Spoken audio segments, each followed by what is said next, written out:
Right now, somewhere beneath the grey waves of the North Sea, there's a country nobody remembers signing a treaty to lose. No war ended it. No plague wiped it out. The water just came slowly over thousands of years and swallowed an entire landmass where people lived, hunted, raised children, and buried their dead. Today, fishing trawlers cross right over it. Container ships pass above sunken forests, without anyone on board knowing they're sailing over what used to be someone's home. If you're using these to fall asleep, that's literally why I make them. So subscribe maybe, and tell me where you're listening from and what time it is.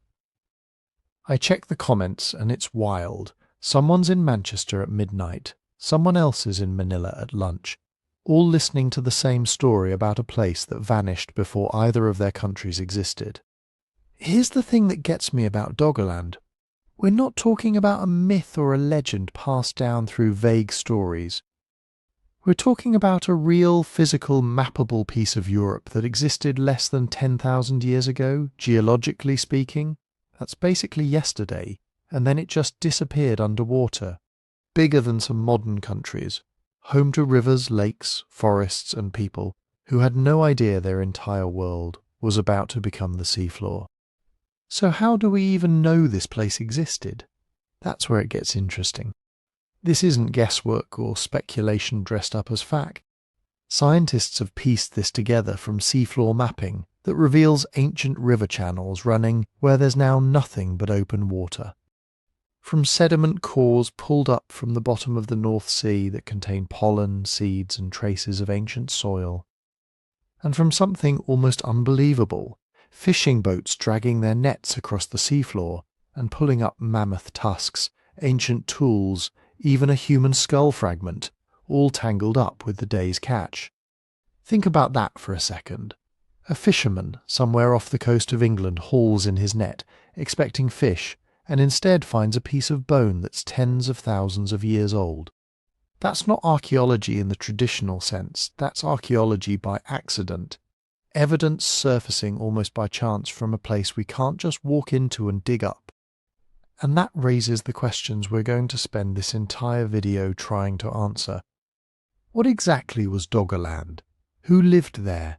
And how did they survive in a landscape that was constantly changing beneath their feet?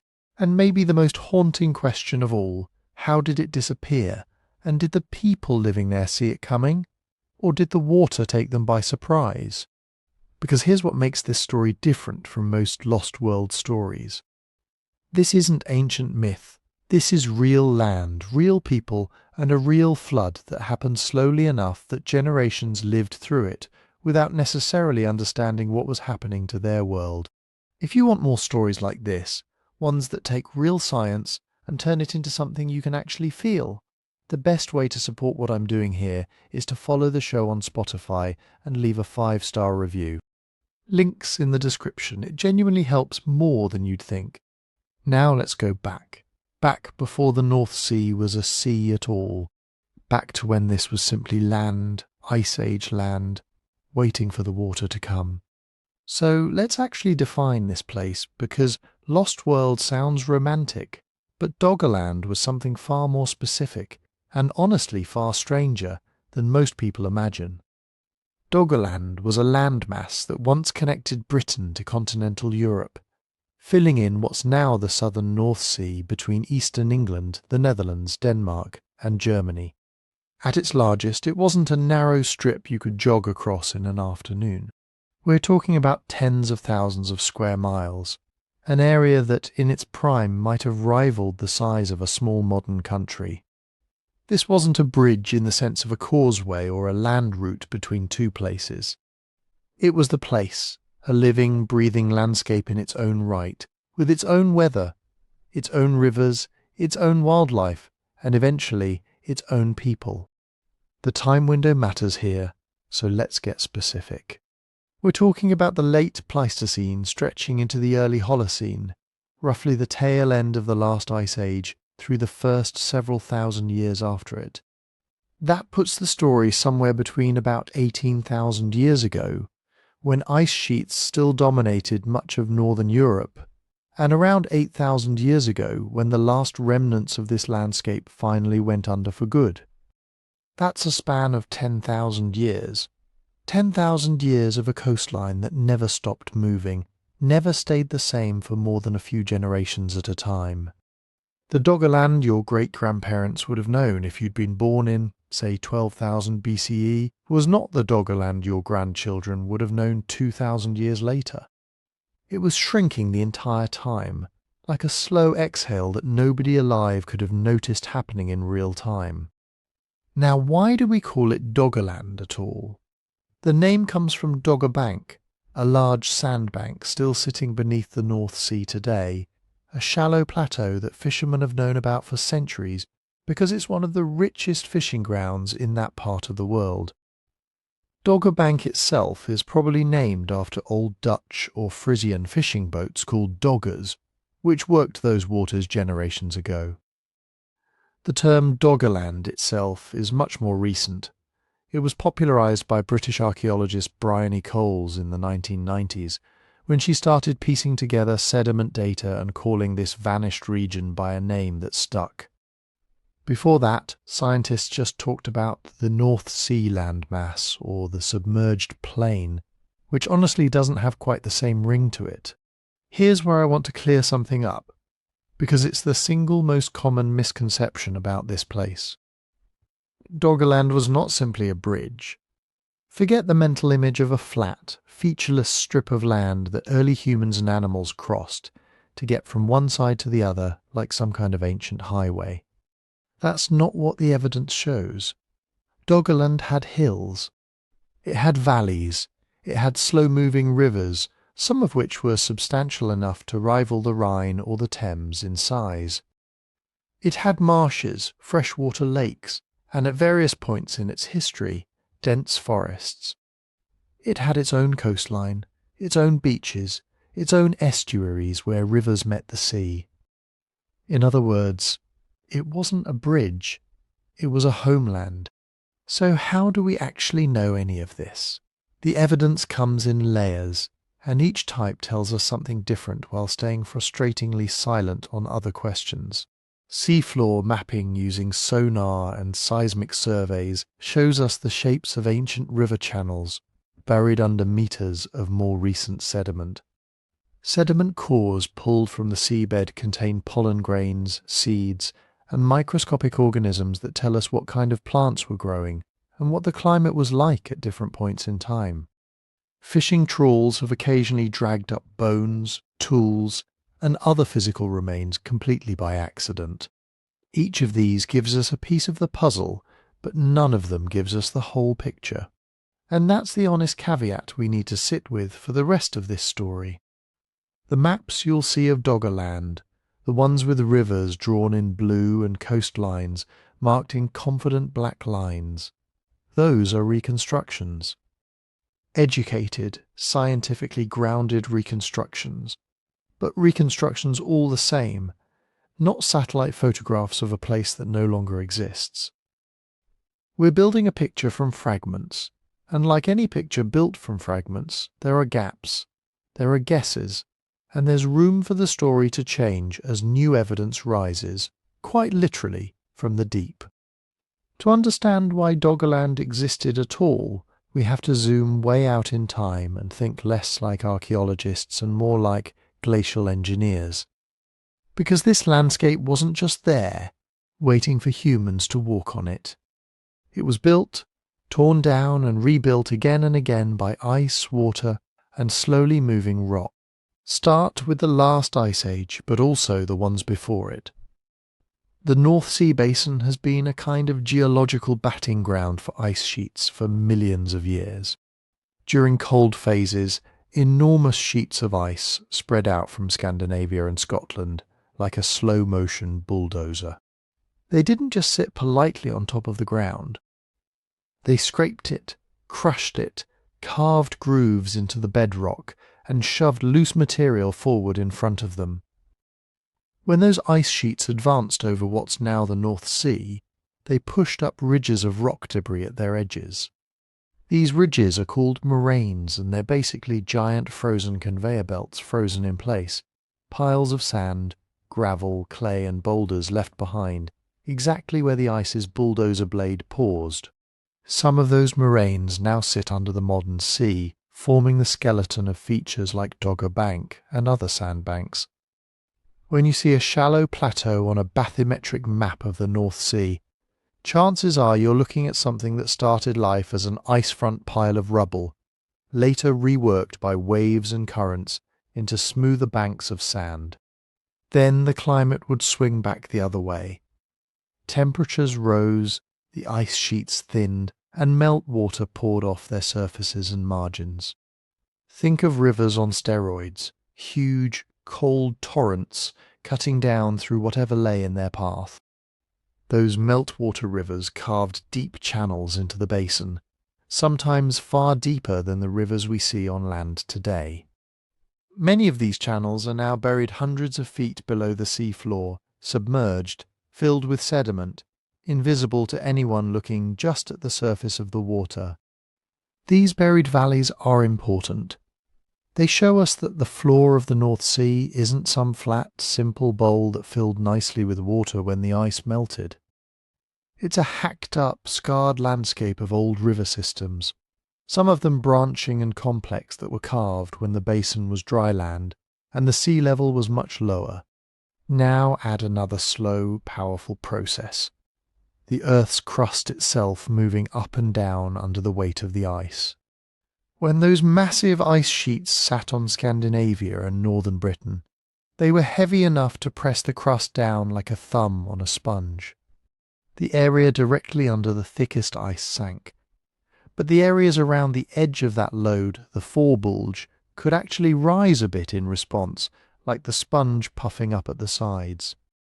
This is where isostatic rebound and subsidence come in. When the ice melted, the story didn't just end with sea level goes up. Land drowns. The land that had been pushed down started to rise back up, very slowly, over thousands of years. That's isostatic rebound. Meanwhile, areas that had bulged upward could begin to sink again as the load was removed. That's subsidence. The North Sea region sits right in this complicated seesaw zone. Parts of Scandinavia are still rising today, centimetres per century, as the crust continues to rebound from the last glaciation. Some areas around the southern North Sea, on the other hand, appear to be sinking very slowly. During the time of Doggerland, this vertical motion was happening at the same time as global sea levels were rising, so the question of whether a particular piece of ground was land or sea at any moment didn't just depend on how much ice had melted. It also depended on whether the land itself was quietly lifting or sagging underneath. Layer these processes: ice advance, ice retreat, rebound, subsidence, and relentless erosion, and you get a basin that refuses to pick a permanent identity. The North Sea hasn't always been a sea. At various times in the past million years, it has been a broad, cold plain crossed by enormous rivers flowing north to the Atlantic. At other times it's been a shallow inland sea. And sometimes, depending on the exact global sea level and local land height, it was a patchwork: dry highlands, swampy lowlands, estuaries, and shallow bays sharing space in the same overall depression. Moraines from old ice margins provided the raw structure. Meltwater rivers carved deep valleys between them. Later, when sea levels were lower, wind and rivers reworked that debris into dunes, sandbars, and broad floodplains.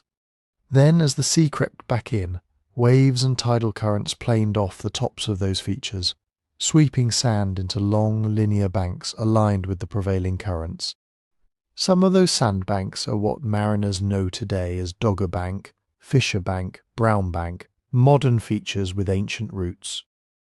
We know this not just from staring at charts, but from peering into the subsurface. Oil and gas exploration in the 20th century accidentally gave archaeologists and geologists an X-ray machine for the North Sea. Seismic surveys, basically sound waves bounced down and back from underground layers, produced images of the buried terrain. On these seismic profiles you can see stacked packages of sediment, tilted and sliced, with old river channels winding through them like ghost rivers frozen in cross-section. You can see moraines as lumpy ridges, and you can trace deep valleys that no longer exist at the surface, but once carried huge volumes of water across what was then a dry landscape. When scientists combine those seismic images with core samples, actual cylinders of mud and sand pulled from the seabed, they can tell which layers were laid down by rivers, which by glaciers, which by the sea, and roughly when.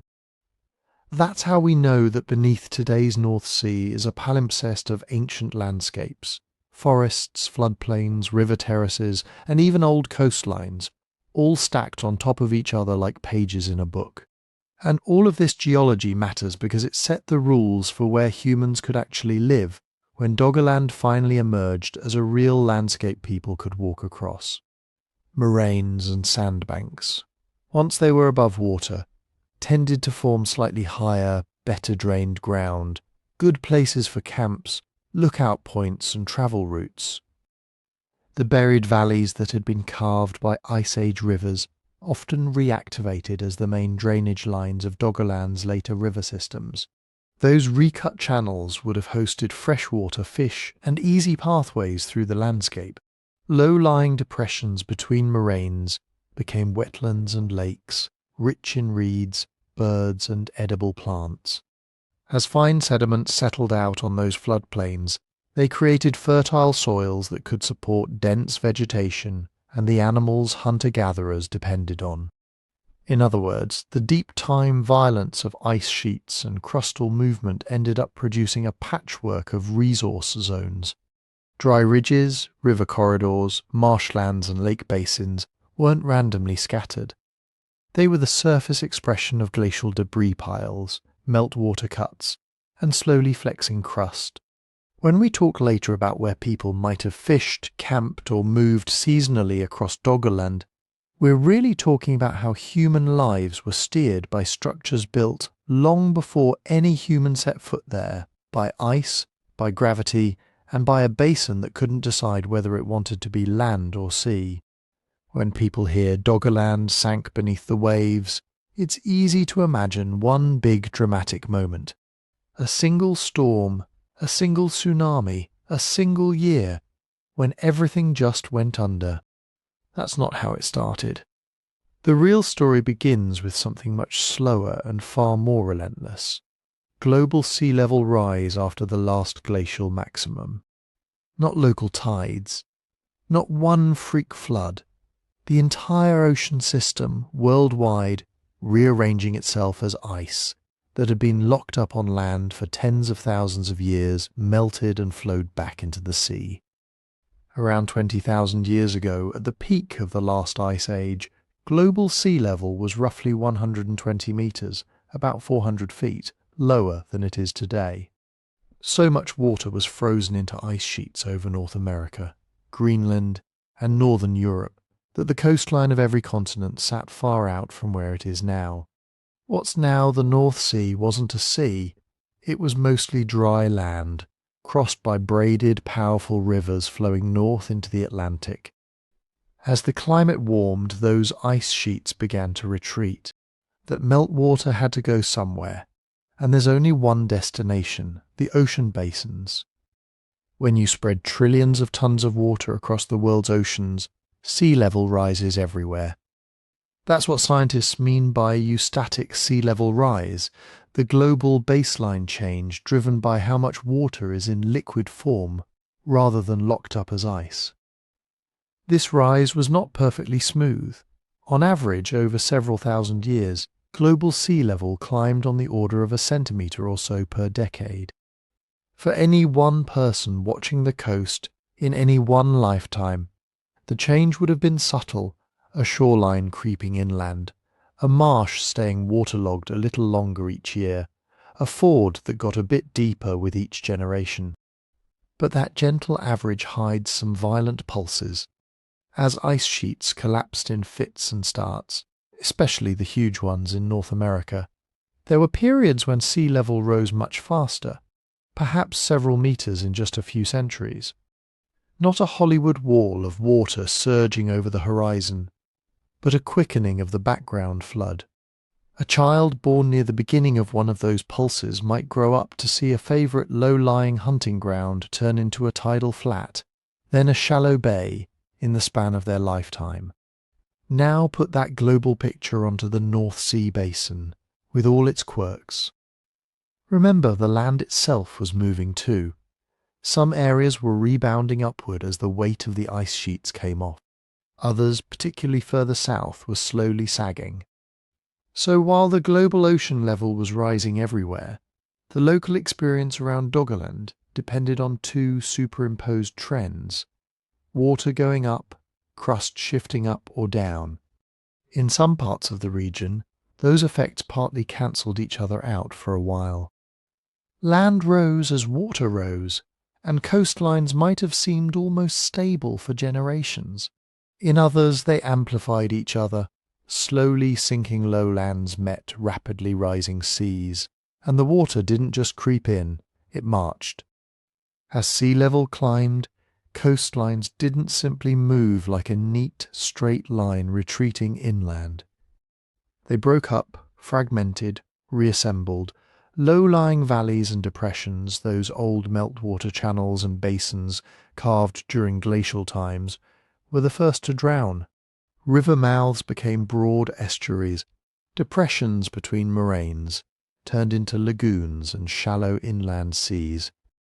Ridges that had once been modest hills on a plain found themselves reimagined as islands. For human groups living on Doggerland, this meant their map of the world was constantly, if slowly, being redrawn. Paths they had used for generations across flat, dry ground would, at first, just be muddy more often, then seasonally flooded, then only passable at very low tide.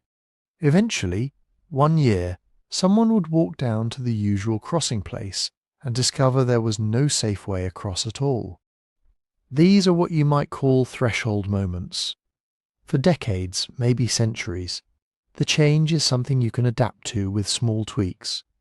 You move your camp a little upslope, you fish in a new backwater, you time your crossings more carefully. Then, abruptly, the underlying geometry of the landscape crosses a tipping point, and a whole pattern of life stops working. A route between two river systems that relied on a narrow, low divide suddenly becomes a flooded strait. A hunting ground that depended on animals moving through a particular corridor is cut off by a new inlet. A cluster of favoured campsites along a shallow lake shore finds that the lake has silently merged with the sea. The change is still driven by millimetres per year of sea level rise, but the social impact lands like a cliff edge. Yesterday, this made sense. Today, it doesn't. When we talk about Doggerland shrinking, we're really talking about a series of these thresholds rippling across the landscape over thousands of years. First, the far-off margins vanish into tidal flats. Then the outer lowlands go under. Estuaries widen, lakes expand, channels deepen. Over time, what had been one continuous terrestrial bridge between Britain and the continent becomes a patchwork of peninsulas, wetlands and islands, stitched together only at low tide or along increasingly precarious causeways. Scientists can reconstruct this process only in broad strokes. The global sea level curve after the last glacial maximum is relatively well constrained. We have coral reefs, coastal terraces, and many independent lines of evidence that agree on the overall pattern of rise and the timing of some of the fastest pulses. That part is widely accepted. The exact position of the shoreline around Doggerland at a given date, though that's where things get more tentative. Remember the isostatic seesaw? Different parts of the basin were rising or sinking at different rates. The sediment cover, the stuff we actually drill into, has been reworked multiple times. So when researchers draw maps showing Doggerland at, say, 10,000 years ago, they're combining a lot of different data: global sea level, local uplift or subsidence models, seismic maps of buried surfaces, radiocarbon dates from peat and marine muds. The big picture, Doggerland shrinking, fragmenting, and finally drowning, is solid. The fine-grained details, the exact outlines of every bay and island at every moment, are still debated, tweaked, and redrawn as new data comes in. What matters for our story is the tempo. For millennia, people living in Doggerland faced a world in which the background condition was a sea that, on human timescales, always rose and never fell. Sometimes that rise was slow enough to almost ignore. Sometimes it sped up enough to force real decisions. Move camp, change route, abandon a familiar valley. All of this was before any sudden catastrophe like a Megatsunami. Long before the dramatic events we tend to fixate on, the slow flood had already been reshaping the canvas, turning a sprawling river-crossed plain into a tightening archipelago, and quietly setting the stage for the cultural shifts and abrupt losses that came later. If the story of Doggerland is the story of a landscape that vanished, the story of Doggerland science is the story of how you study something that, by definition, is no longer there. You can't just walk out onto the North Sea at low tide with a notebook and start sketching. Everything you care about is underwater, buried, or both. So scientists had to learn to read that drowned landscape indirectly, layer by layer, using tools that sound more like science fiction than archaeology. Start with the most basic question. What did the seafloor under the water actually look like before it flooded? To answer that, researchers use bathymetry, essentially topography for the seabed. Ships move back and forth in dense, boring grids, pinging sound waves down toward the bottom. Those pulses bounce off the seabed and come back, and by measuring how long the echo takes to return, you can calculate depth.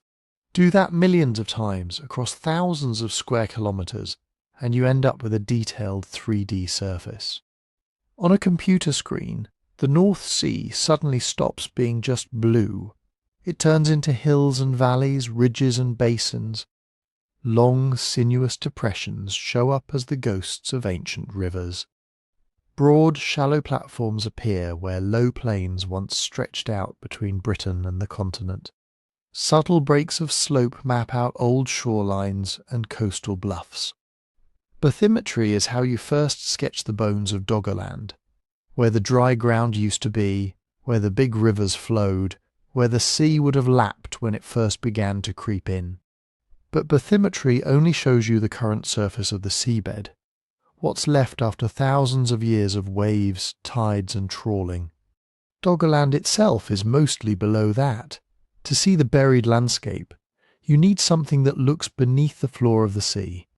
That's where seismic reflection comes in. Instead of just bouncing sound off the top of the seabed, seismic surveys, fire-controlled bursts of energy that penetrate into the sediments. Different layers, sand, clay, peat, gravel, have different acoustic properties. The echoes from those layers come back at slightly different times and intensities. When you process all that data, you get cross-sections through the subsurface, grayscale slices that look like ultrasound images of the Earth. In those slices, scientists can trace the shapes of ancient river valleys cut into older deposits, then filled and buried as sea level rose. They can see old erosion surfaces that once were exposed land. They can pick out stacked deltas, lagoons and channel networks frozen in place beneath the modern seabed. Energy companies have been collecting this kind of data in the North Sea for decades while searching for oil and gas. Doggerland researchers piggyback on that, reinterpreting petroleum industry files not as potential reservoir rocks, but as vanished floodplains and wetlands. When someone draws a map of a great river flowing through the heart of Doggerland 10,000 years ago, it's usually based on seismic lines that show that channel meandering beneath the seabed, now filled with younger muds. Bathymetry and seismic tell you about shapes, where the hills and valleys are, but they don't tell you what it was like to stand there. Was it tundra or forest? Marsh or dry meadow? Did people breathe cold, dusty winds or humid, pollen-thick air? For that, you have to go from imaging to sampling. You have to pull actual pieces of Doggerland out of the mud. Enter sediment cores. A core is exactly what it sounds like, a narrow cylinder of sediment drilled up from the seabed and the layers beneath it. Each layer in that cylinder is a tiny time capsule. Buried in those layers are pollen grains from plants that once grew on the surface, microscopic shells of plankton that lived in nearby water, grains of wind-blown dust, charcoal from ancient fires, even chemical signatures of how salty or fresh the water was. Pollen analysis alone is astonishingly powerful. Different plants produce distinct pollen, and pollen preserves well in wet, anoxic sediments. Under a microscope, a faded brown smear of mud resolves into thousands of tiny shapes: spruce, birch, grasses, sedges, hazel, oak. From their relative abundance, you can reconstruct entire ecosystems. One layer might show mostly cold-adapted herbs and dwarf shrubs, evidence of a steppe or tundra landscape near the edge of the ice sheets. A few centimetres higher in the core, you might see increasing tree pollen, signalling the spread of birch and pine as the climate warmed. Higher still, hazel and oak appear, telling you that closed woodland had colonised the lowlands. Each transition lets you anchor the Doggerland story to real, living environments, not just contour lines on a map. Microfossils like foraminifera, tiny shelled organisms, help distinguish between freshwater, brackish and fully marine conditions. Their species composition switches as the sea invades river, valleys and lakes. Geochemical markers like ratios of oxygen isotopes in those shells can hint at temperature changes or melting ice. Put all that together, and each core becomes a vertical timeline. Climate, vegetation and water depth, changing through time at one specific point in Doggerland. Of course, knowing the order of layers is not the same as knowing the dates. To turn sequences into history, you need clocks. Radiocarbon dating is the workhorse here. Organic material, bits of wood, plant fragments, shells, peat, contains carbon, including a small amount of radioactive carbon-14. After the organism dies, the carbon-14 decays at a known rate. Measure how much is left, and you get an age estimate with some major caveats. Radiocarbon works well back to around 40–50,000 years ago, but beyond that, there's too little carbon-14 left to measure confidently. Marine organisms can appear older than they really are, because the carbon they incorporated came from dissolved ancient carbon in the ocean. This is the marine reservoir effect. Even on land, atmospheric carbon-14 levels have wobbled through time, so raw radiocarbon ages don't correspond linearly to calendar years. That's why radiocarbon ages have to be calibrated using independent records like tree rings and other well-dated archives. When you see a Doggerland map labelled about 8000 BCE, that date is the endpoint of a chain, a shell or peat layer dated by radiocarbon, corrected for marine or terrestrial context, calibrated against a global curve, then slotted into a regional sea level model. Every step adds uncertainty bars, but the overall pattern, what drowned when, still emerges. For older parts of the story or for sediments without good organic material, scientists turn to other methods. Optically stimulated luminescence, which dates when mineral grains were last exposed to sunlight, or amino acid ratiomization in shells. Each comes with its own assumptions and error margins. None of them are magic, but used together, they let researchers bracket key events: when a valley was cut, when it turned into a lake, when the lake became an arm of the sea. In the last decade, a new set of tools has started to whisper about Doggerland in a different language: DNA. Ancient DNA from bones and teeth has revolutionized our understanding of human and animal history on land. Offshore, everything is harder. Bones are rarer, often broken up by trawling or buried deep. Salt water is brutal on DNA molecules over long timescales. But scientists don't just look for DNA in big bones. They also hunt for environmental DNA, tiny fragments shed by organisms into their surroundings. In principle, soil and sediment from the North Sea floor could contain traces of Doggerland plants, animals, even humans preserved in microscopic bits of genetic material. There have been early hints this might work. In some submerged landscapes elsewhere, researchers have recovered DNA from plants and mammals in sediments that were once dry land. In the North Sea, environmental DNA is still a frontier.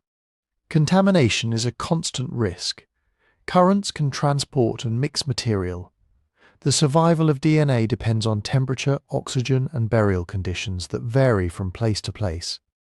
So while there is real excitement about using eDNA to refine Doggerland reconstructions, maybe even to detect the presence of particular large mammals at specific times, it remains more promise than routine tool, at least so far. When you zoom out, what's striking is not any single method, but the way they all have to be woven together. No one discipline owns Doggerland.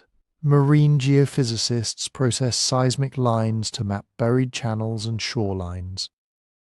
Oceanographers provide models of past sea levels and isostatic rebound. Sedimentologists read cores to understand how river sediments grade into estuary muds and offshore sands. Palynologists, pollen specialists, decode the vegetation history. Geochemists analyze isotopes and trace elements. Archaeologists scour fishing nets and dredge spoil heaps for artifacts. Geneticists test any bone or sediment that might hold DNA. Modelers sit at the centre of this web, trying to make a coherent, time-evolving map out of dozens of partially overlapping datasets. Those colourful maps of Doggerland you might see online, the ones showing a broad plain at one date, then a patchwork of islands at another, are not simple pictures. They are hypotheses, distillations of all these lines of evidence into a single interpretable story. As new seismic surveys come in, old river courses are redrawn. As new cores are drilled, old shorelines get nudged a little landward or seaward. A single well-dated peat layer from under the seabed can force the entire coastline at a given time slice to be reimagined. In other words, even our reconstruction of this lost world is alive. It changes as new information arrives. It becomes more detailed in some regions, more tentative in others. But with each pass, each new survey, each extra core, each improved model, the picture sharpens.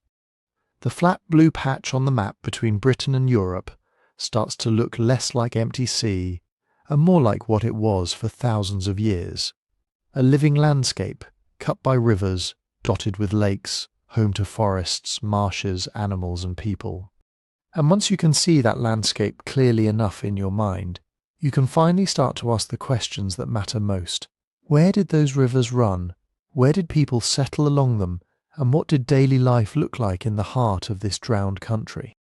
If you strip Doggerland down to its skeleton, what really holds it together isn't the coastlines. It's the rivers. During the last ice age, northern Europe was dominated by a handful of huge drainage systems. Today, the Rhine, Meuse, Thames and Scheldt all pour separately into the North Sea. Back when sea level was lower, their waters didn't just stop at a shoreline. They kept going, joining forces on the exposed seabed and flowing north into what was effectively a giant trunk river. Imagine a broad valley running roughly from what is now the English Channel area up toward the Norwegian Trench. Into that valley, from both sides, smaller rivers and meltwater streams fed in like fingers into a hand. The combined flow has been called the Paléo-Rhine or Fleuve Manche further south, and in the Doggerland region, It carved a complex network of channels across the plain. This wasn't one neat blue line on a map. It was a riverine mosaic.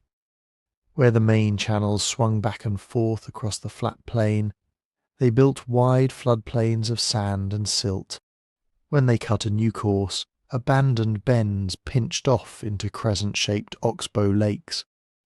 In lower-lying hollows, groundwater seeped up into marshes and peat bogs.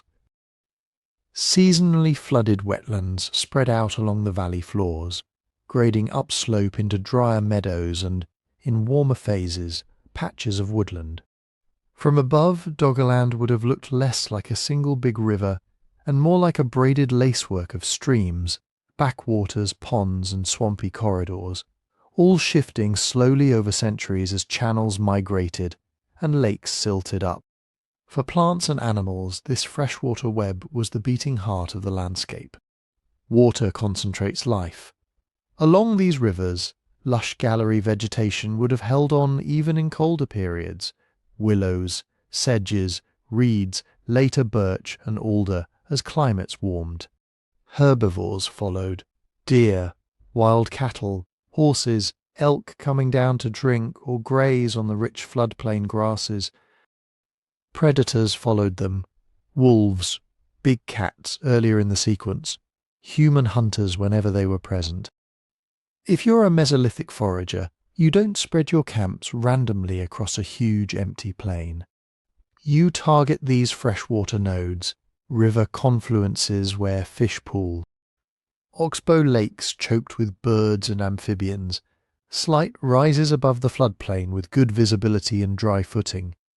These become natural hubs, places where people return season after season, where paths converge, where stories and tools and genes move along the same corridors as the water. The rivers themselves were anything but static.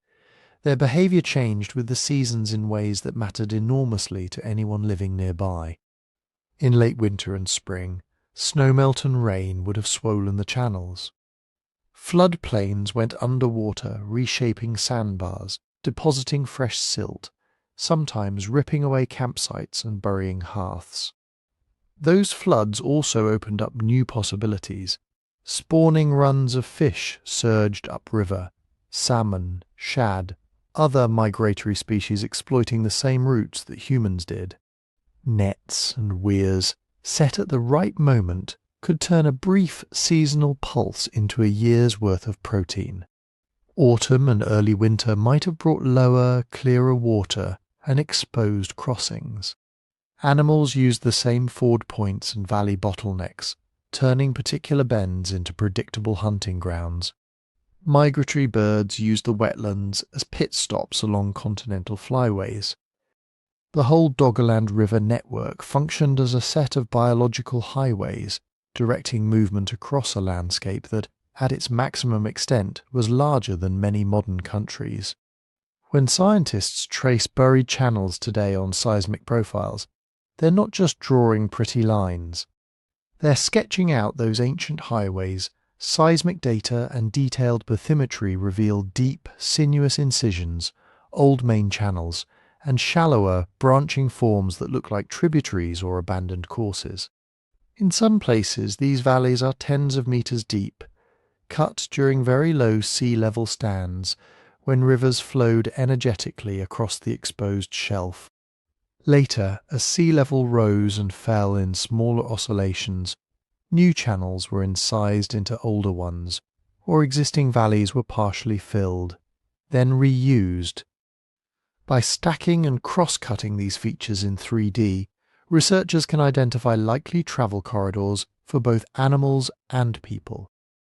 A broad, gently sloping valley floor would have been an easy walking route from what is now eastern England toward the continent. A cluster of small channels, feeding into a larger one, suggests a confluence zone, a logical place for repeated human activity, where seismic lines show a channel widening and flattening near an inferred coastline. You might be looking at an ancient estuary, a rich ecotone of fresh and salt water. But none of this is straightforward, because the rivers of Doggerland belong to many different moments in time. Some channel forms date back to much colder, earlier glacial phases when ice sheets and huge meltwater torrents dominated the region. Others formed during the gentler climate swings of the late glacial and early Holocene, when Mesolithic groups were certainly present. On a seismic image, those generations of rivers can lie almost on top of each other, separated only by subtle differences in fill material and stratigraphic position. That's where cores and dating come back in. A buried valley filled with freshwater muds and peat that yield early Holocene radiocarbon ages is a good candidate for a river or lake system people could have used.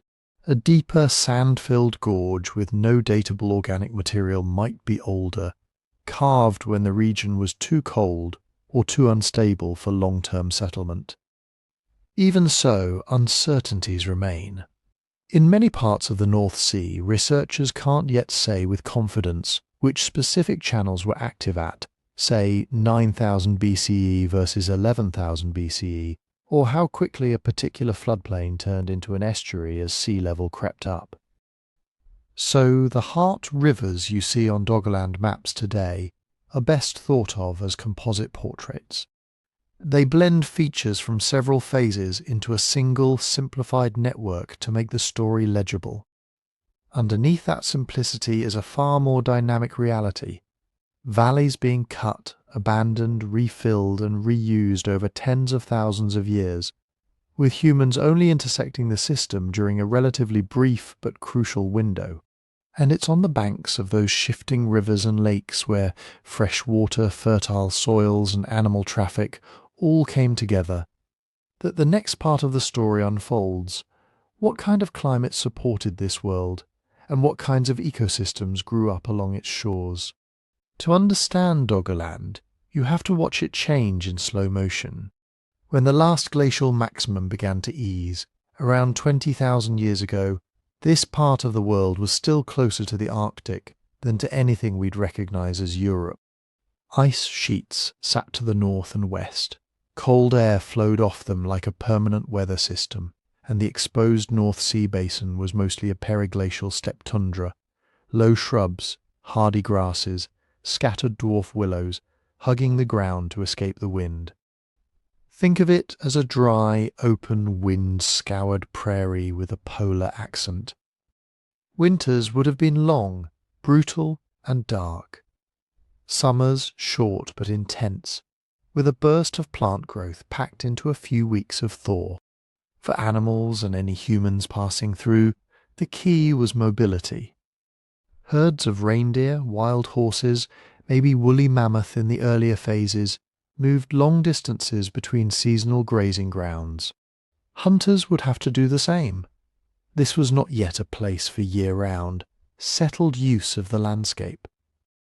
It was a corridor you crossed, not a homeland you occupied. As the planet warmed into the late glacial and then the Holocene, the relatively stable warm period we still live in, Doggerland didn't flip from Ice Age to modern overnight. It stepped through a sequence of ecological stages that we can actually see, layer by layer, in the mud. The main clues come from pollen. When scientists pull cores of peat and lake sediment from around the North Sea margins and from buried basins offshore, they're essentially unrolling a timeline of microscopic plant debris. Each layer traps the pollen that was drifting through the air when that mud was laid down. Count enough grains, and you get a picture of what was growing on the surrounding land, which trees, which grasses, which shrubs, and in what proportions. Early on, those pollen spectra are dominated by herbs and grasses, with a sprinkling of cold-tolerant shrubs. This is the steppe tundra phase, open, low vegetation, huge temperature swings between seasons, and very little in the way of shade. The pollen record also points to high seasonality, sharp peaks of growth in summer plants, almost nothing in winter. If you're a forager in that world, your calendar is built around narrow windows. When the berries ripen, when certain roots are diggable, when the herds pass through on their migration. As temperatures crept up and the big ice sheets retreated, the pollen record starts to shift. First, pioneer trees appear. Birch, especially, shows up in large amounts alongside light-seeded species like aspen and willow. These are the shock troops of forest succession. They colonize bare ground fast, tolerate frost, and don't need rich soils. In Doggerland, that meant the driest, slightly elevated parts of the plain would have started to sprout light, airy birch woods, while the river valleys and lowlands still held open wetlands and meadows. Then comes pine. Pine pollen begins to join and sometimes overtake birch in the cores, signalling a transition to more continuous woodland in many areas. You can imagine patches of open ground shrinking, tree lines closing in, shaded understories developing pockets of mosses, ferns and shrubs. The climate by this point, roughly the early Holocene, after about 11,700 years ago, is warmer, with shorter, milder winters and longer growing seasons. Still seasonal, still northern, but increasingly familiar if you've ever walked in a Scandinavian forest. Finally, as the Holocene warm peak approaches, the pollen story changes again. Oak, elm, hazel, lime and other broadleaf species begin to dominate. This is the mixed deciduous forest phase, the classic image of post-glacial Europe. In many reconstructions, large parts of Doggerland by around 8,000, 7,000 BCE would have been a patchwork of dense mixed woods, wetland belts along rivers and lakes, and more open areas where soils were too wet or too disturbed for mature forest to take hold. With each ecological stage, the animal community shifted too. The open steppe tundra favoured big, cold-adapted grazers, reindeer, wild horse, perhaps the last mammoths in earlier periods. Predators would have included wolves and earlier on big cats like cave lions. By the time birch and pine forests spread, the fauna tilts towards species you'd recognise from European hunter-gatherer stories. Red deer moving along forest edges, elk or moose haunting swampy margins, wild boar rooting in the undergrowth, and massive aurochs, wild cattle, grazing floodplain meadows. Where there are large herbivores, there are carnivores. Wolves almost certainly ranged across Doggerland, shadowing the herds and the rivers. Brown bears would have taken advantage of forest cover and seasonal fish runs. Lynx and possibly remnant big cats in earlier warm phases could have worked the edges of woodland. Even if we don't have a detailed fossil roster from every square kilometre of the seabed, the broader North European record gives a strong sense of who was likely there. For humans, each of these ecological shifts forced a recalibration of strategy. On the open tundra steppe, long-range herd following and wide seasonal migrations make sense. Camps are temporary, tools are geared toward big game, and your mental map covers huge areas of fairly uniform terrain. As birch and pine move in, the world becomes more three-dimensional. Forest breaks up visibility, but it also multiplies niches. Suddenly there's more small game, more birds, more edible plants in the understory, more reliable firewood. Foragers can shorten their annual circuits because the landscape feeds them in more ways, in more seasons. Rivers and lakes, lined now not just with reeds, but with alder and willow, become even more important as year-round resource hubs. By the time mixed deciduous forest dominates, the subsistence picture is radically different from the Ice Age plain. Hazel stands produce predictable nut crops. Forest edges and clearings support deer and boar. Wetlands and oxbow lakes are stuffed with fish, waterfowl and plant foods like tubers. Mobility doesn't disappear. People are still moving between hunting grounds, fishing spots and gathering areas. But movement becomes more about rotating through a rich local mosaic than chasing a few huge herds across a bare horizon. The catch is that this richness was also fragile. Doggerland's low relief and dense river network made it a paradise for wetlands. Marshes, peat bogs, back swamps, seasonally flooded meadows. Ecologically, those are gold mines. They concentrate nutrients, support incredible biodiversity, and buffer seasonal changes. A single wetland complex could feed people in multiple ways across the year. Spring fish runs, summer bird nesting, autumn nut and fruit harvests in the surrounding woods. Winter access to stored plant foods and trapped animals along frozen channels. But wetlands are also sensitive. Small changes in climate, sea level or river behaviour can flip them from one state to another. A slightly wetter period might expand marshes at the expense of dry ground. A slightly drier phase might lower water tables, allowing trees to invade former open fens. Rising sea level from the melting ice sheets slowly pushed saltwater influence farther inland, turning fresh marsh into brackish estuary and eventually shallow sea. For Mesolithic groups, that meant their best foraging grounds were also some of the most unstable. A favourite reed bed for trapping birds might silt up over a few generations. A productive lake rich in fish could gradually infill with peat. A low divide between two basins might be breached by floods, rerouting a river and drowning a meadow. On archaeological timescales, these shifts are constant background noise. On human timescales, they show up as stories. The good hunting place that isn't as good anymore, the crossing that became dangerous, the camp that flooded one spring and was never quite the same after. So as climate warmed into the Holocene, and Doggerland shifted from tundra fringe to forested lowland, people were living inside a moving target. The land was getting greener, richer and more varied, but also more dynamic, more prone to subtle reconfigurations that mattered deeply to anyone whose survival depended on reading the landscape correctly. And all the while another change was building in the background. The same warming that brought birch and oak was also melting ice sheets and lifting the global ocean, millimetre by millimetre. Doggerland's rivers, forests and wetlands were thriving on borrowed time, and the way people used that landscape would have to evolve as slowly rising water began to redraw the map.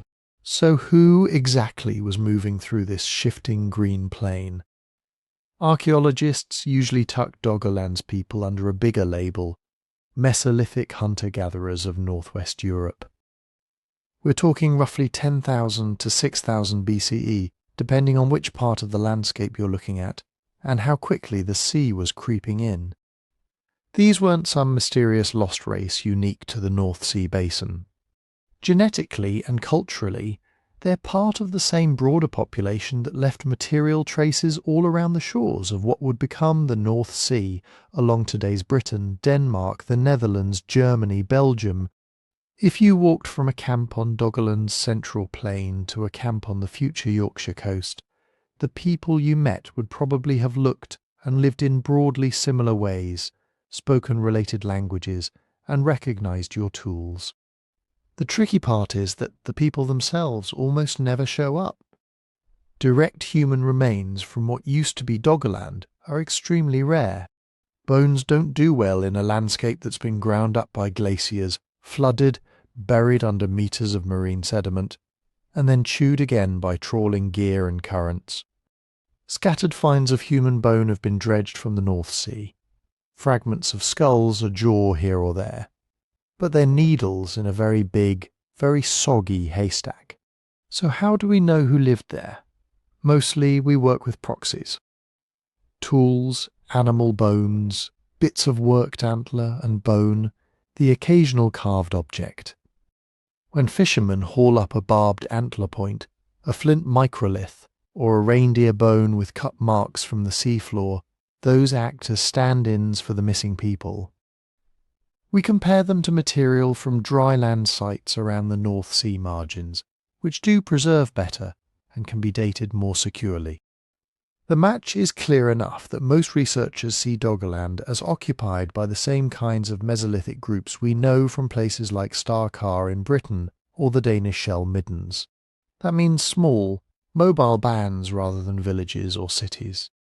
There's no sign anywhere in northwest Europe at this time of permanent stone architecture, streets, or anything we'd call urban life. Instead, people probably moved through Doggerland on seasonal rounds. A group might have a cluster of favourite places they return to year after year. A sheltered knoll near a hazel stand for autumn. A lakeshore rich in spawning fish for spring. A coastal bar for summer seal or bird hunting, a forest edge for winter deer. Home wasn't a single village.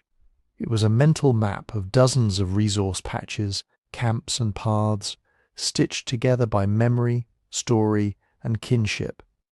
Social networks most likely extended well beyond what any one band could walk in a day. We see hints of this in the raw materials. Some flints dredged from the North Sea don't match the nearest onshore sources. They match chalklands far away. That suggests either long-distance travel or trade, probably both.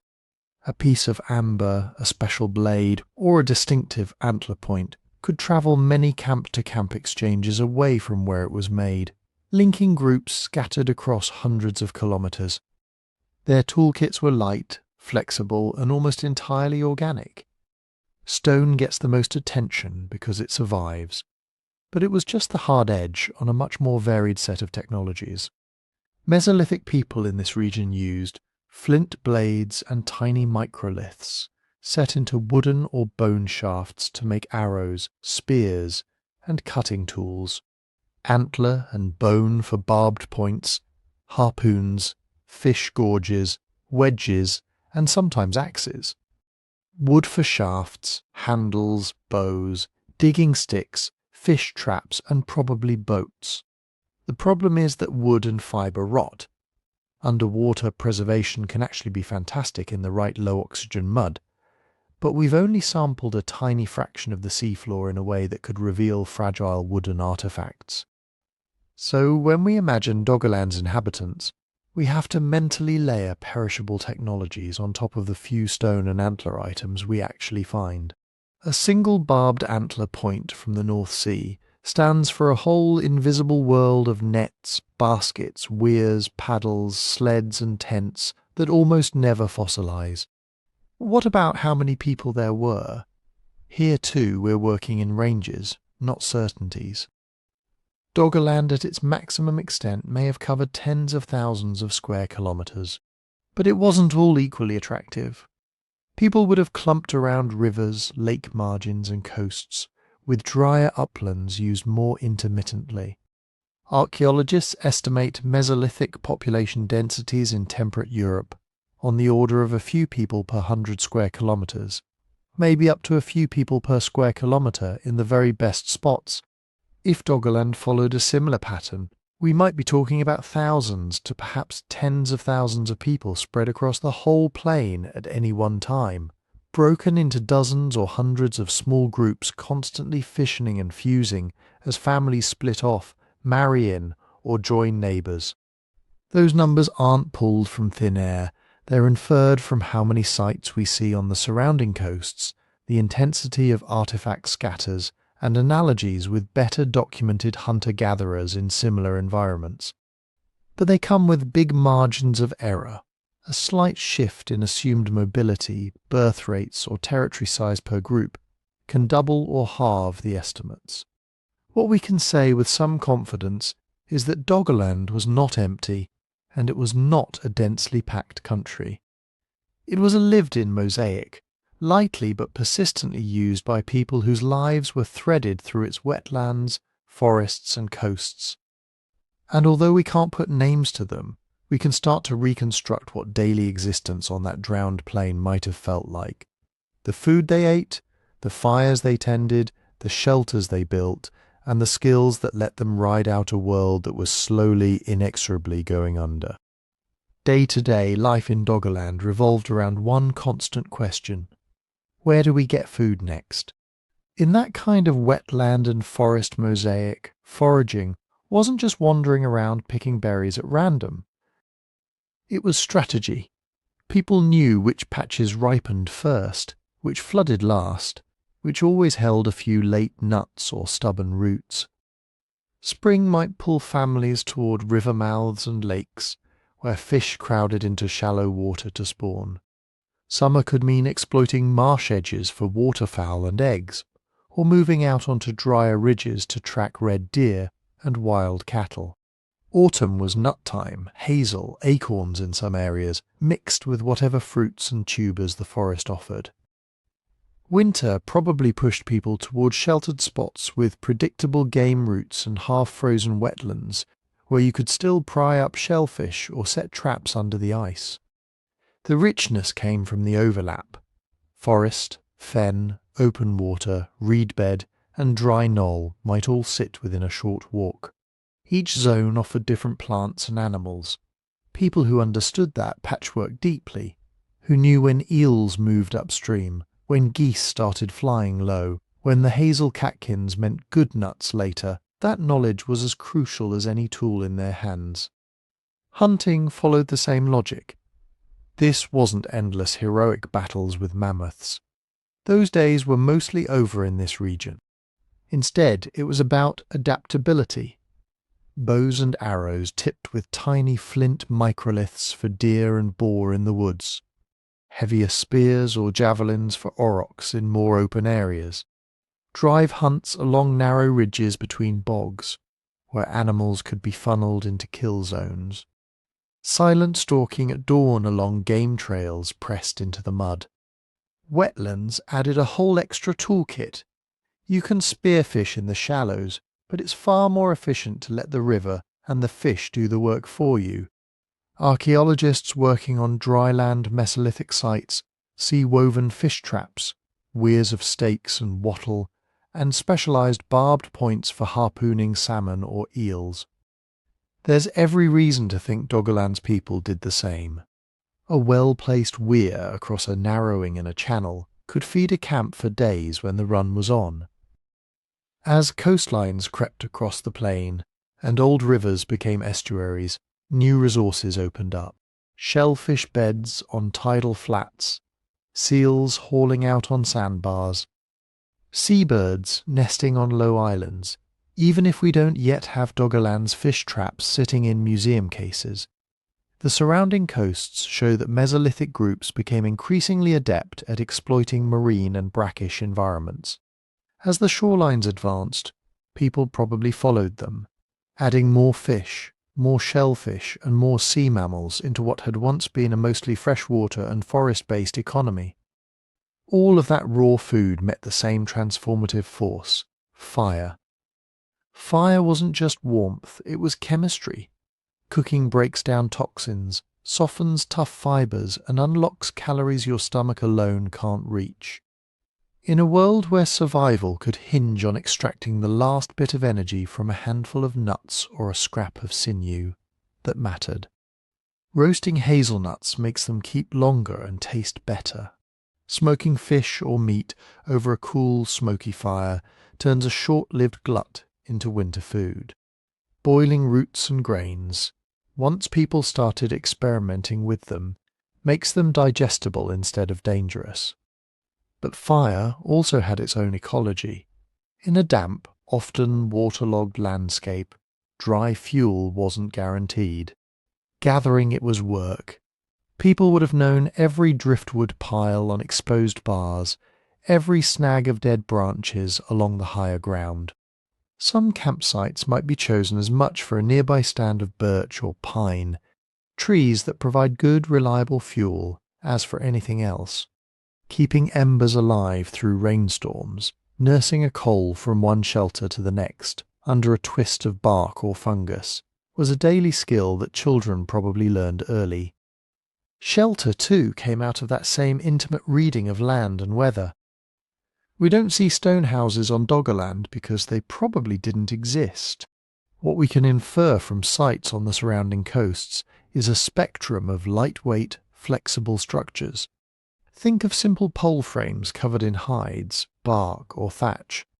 Low huts tucked behind natural ridges or into tree belts, taking advantage of existing windbreaks. Quick lean toss built when a storm rolled in and the group needed cover fast. Some places may have been used for just a few nights. a fishing camp at the right bend of a river, a temporary stop on a migration route.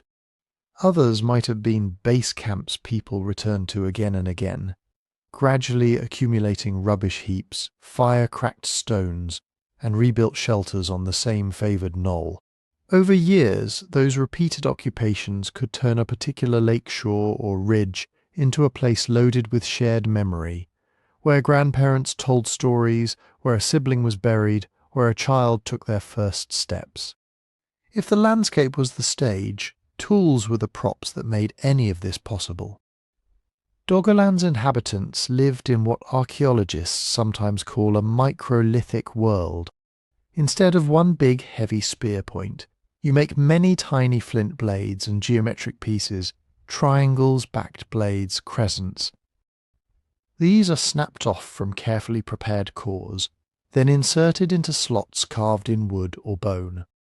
A single arrow might carry 4 or 5 tiny blades along its edge. A cutting tool might be a wooden handle with a row of microliths set like teeth to make a serrated knife. Hafting, attaching stone to wood, bone, or antler was a daily craft, not an occasional innovation. You needed adhesives like birch bark tar or resin. You needed sinew and plant fibres for binding, and you needed the patience to rework and repair everything constantly. Tools broke, arrowheads shattered, edges dulled. A big part of everyday life was sitting by the fire, resharpening, rehafting, replacing. Children would have watched this from the moment they could sit up, gradually being trusted with their own flakes of flint, and eventually their own hunting gear. And around those fires, social life unfolded. These were small groups. Everybody's labour and health mattered. Food sharing wasn't charity so much as strategy. If one hunting party had a good day, and another did not, redistributing the catch kept skilled adults alive, maintained alliances, and made it more likely someone would share with you next time. Childcare was likely communal. Older siblings, aunts, uncles, grandparents, all had roles in watching children, teaching them safe behaviour around water and fire, showing them plants they could and couldn't eat. Knowledge moved through stories and practice. How to find your way in fog on a featureless marsh. Why you don't camp too close to a certain low-lying channel that has flooded before. Which animal tracks mean, follow this, it's fresh, and which mean, turn around, this ends in a bog. Those lessons could be wrapped in myth, taboo and tradition, turning practical survival tips into something memorable and emotionally sticky. We can't reconstruct their myths in any detail, but given what we know from other hunter-gatherers, it's reasonable to imagine that lakes had spirits, strange fogs were omens, and certain headlands or groves were special places where stories said powerful things had happened. As the waters slowly rose, swallowing familiar camps and paths, those stories may have shifted too, folding the encroaching sea into the group's understanding of what the world was and how it behaved. All of these habits, how they found food, tended fire, built shelter, made tools and cared for one another, were the everyday technologies that let Doggerland's people keep living on a landscape that was literally vanishing under their feet. And bit by bit, that vanishing world began to leave things behind for us to find. The strange part is that most of the things we know from Doggerland didn't come from careful excavations by archaeologists. They came up in fishing nets. For more than a century, trawlers working the North Sea have been dragging heavy gear across the seafloor, scraping for flatfish, scallops and shell. Dredgers have been sucking up sand and gravel to build roads and sea defences. Nobody was doing this to look for prehistory. Yet again and again, when the catch was sorted on deck or dumped on shore, there were extras. A lump of bone that clearly wasn't from cod or herring. A stone that wasn't just a stone, but a flint flake with a razor-sharp edge. An antler with a neat row of barbs cut into it. At first, most of this just got tossed aside. If you're paid by the ton of shell or the crate of fish, you don't stop the operation to puzzle over a weird rock. But some crew members were curious. They kept the odd pieces, took them home, showed them to local museums. Slowly, a pattern emerged. The North Sea was coughing up a drowned landscape. Among the most common finds are worked flints. These are the unmistakable signature of human hands, flakes with a characteristic bulb of percussion, microliths with tiny, even retouch along one edge, blades snapped to just the right shape to fit into a wooden shaft. Some are classic Mesolithic types, dead ringers for tools from dry land sites in Britain, Denmark, and the Netherlands. Others are older, pointing to occupations stretching back into the late Ice Age, when this area was still a cold open steppe. Then there are the hunting weapons. Barbed points made from antler or bone show up in dredged loads, like messages in bottles from a lost coast. Long, slender harpoons with carefully cut barbs down one or both sides. Shorter, more robust points that might have been used on spears or javelins. You can picture them driving into the flank of a seal on a sandbank, or plunging after a salmon in some Doggerland river channel. Animal remains round out the picture, mammoth and woolly rhinoceros bones from the coldest phases. Later, red deer, elk, aurochs, wild horse. Sometimes the bones are just scattered and broken, mixed into the sediment. Sometimes they show cut marks, spiral fractures that suggest marrow extraction or burning. Even without a campfire in place, you can see the fingerprints of butchery. It sounds like a treasure trove, and it is, but it comes with a brutal downside. Context is everything in archaeology. On land, when you excavate, you know exactly where each artifact came from, how deep it was, what it was lying next to. The position of a flint next to a hearth, the layering of ash over a pit, the way bones and tools cluster together. That's how you tell a campsite from a kill site, a burial from a rubbish heap. Trawlers and dredgers destroy that context. A heavy beam dragged along the seabed mixes, sediments, tears through old riverbanks, rips apart any fragile structures. By the time a harpoon point lands on deck, it has been churned through meters of seafloor. Fishermen usually can't say more than somewhere on this tow line, which might be tens of kilometers long. Dredged sand is worse. Material from a wide area is sucked up, pumped into a barge, and dumped together. So we end up with artifacts divorced from their original homes. Powerful, evocative objects that seem to have lost their addresses. Yet archaeologists have learned to squeeze information out of this chaos. Every time a fisherman or dredger notes roughly where something unusual came up, that location goes into a database. Over years and thousands of hauls, clusters start to appear. Maybe 10 harpoons and a pile of Mesolithic flints have all come from the same general patch of seafloor. Maybe mammoth bones keep turning up along a particular buried channel edge. Those clusters are clues.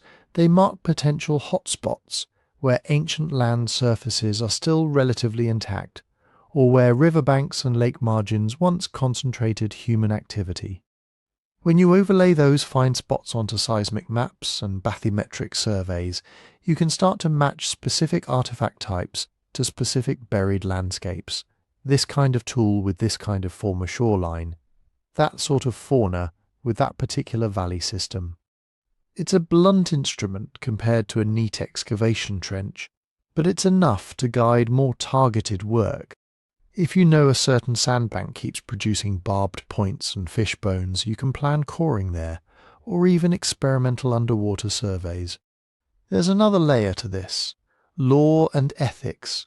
In most North Sea countries, anything ancient that comes up in a net doesn't automatically belong to the crew as a casual souvenir. There are reporting schemes, treasure acts, heritage laws. In practice, these only work if people cooperate. Fishermen have to recognise that a bit of antler with carved barbs might matter. Dredging companies have to be willing to halt or adjust operations if a particularly rich spot turns up. Some do. There are long-running partnerships between ports, museums and universities, especially in the Netherlands and the UK, where North Sea finds are logged, photographed and sometimes handed over for study. Hobby collectors who beachcomb dredged sand on the coast have contributed whole private assemblages of Doggerland flints and bones, problematic from a scientific standpoint, but also an enormous source of otherwise lost data. The ethics are messy. Private collecting can strip what little context remains and create markets that encourage looting. On the other hand, without those curious individuals picking up oddities from fishing boats or sand dumps, many of these artifacts would have been ground back into rubble. So what can these chance finds really tell us? They prove that people were out there, not just passing through once, but visiting and revisiting the same kinds of places you'd expect. River mouths, lake shores, coastal margins rich in fish and game. They show that the toolkits match what we see on land. Microliths, barbed points, standardized blades, supporting the idea that Doggerland was part of the same cultural world as the surrounding coasts. They hint at ecological phases, cold steppe megafauna giving way to temperate forest animals, matching the broader climate story. They allow us to date certain surfaces, to say this part of the plain was dry and habitable at this time. What they can't do on their own is give us whole stories. A single harpoon doesn't tell you how the campsite around it was arranged. A bag of flints from a dredged barge can't show you where the hearths were, how big the group was, what they believed. For that we need context. And context on a landscape now under tens of meters of water is a lot harder to come by. Still, every bone in a net, every flint on a sorting table is Doggerland refusing to vanish completely. Enough of those fragments piled together, and the outline of the lost country starts to reappear just in time for us to ask how, and how fast, it disappeared. By the time Doggerland was turning into an archipelago of low islands and shallow sounds, another story was unfolding far to the north. And this one didn't creep in like the tide. It hit like a falling cliff. Off the coast of what is now Norway, on the outer edge of the continental shelf, there was a slope made of piled-up sediments left by retreating ice sheets. For thousands of years, muds and sands had been building there, layer on layer, like flour and sugar poured into a tilted bowl. It looked solid. It wasn't. Sometime around 8,000 years ago, that slope failed. Tens of thousands of cubic kilometers of sediment slumped down the continental margin in what geologists call the Storegga Slide. Storegga just means the big edge in Norwegian. And that's exactly what it was, one of the largest known submarine landslides on Earth. When that much material suddenly moves, it doesn't just quietly rearrange the seafloor. It pushes water, a lot of water.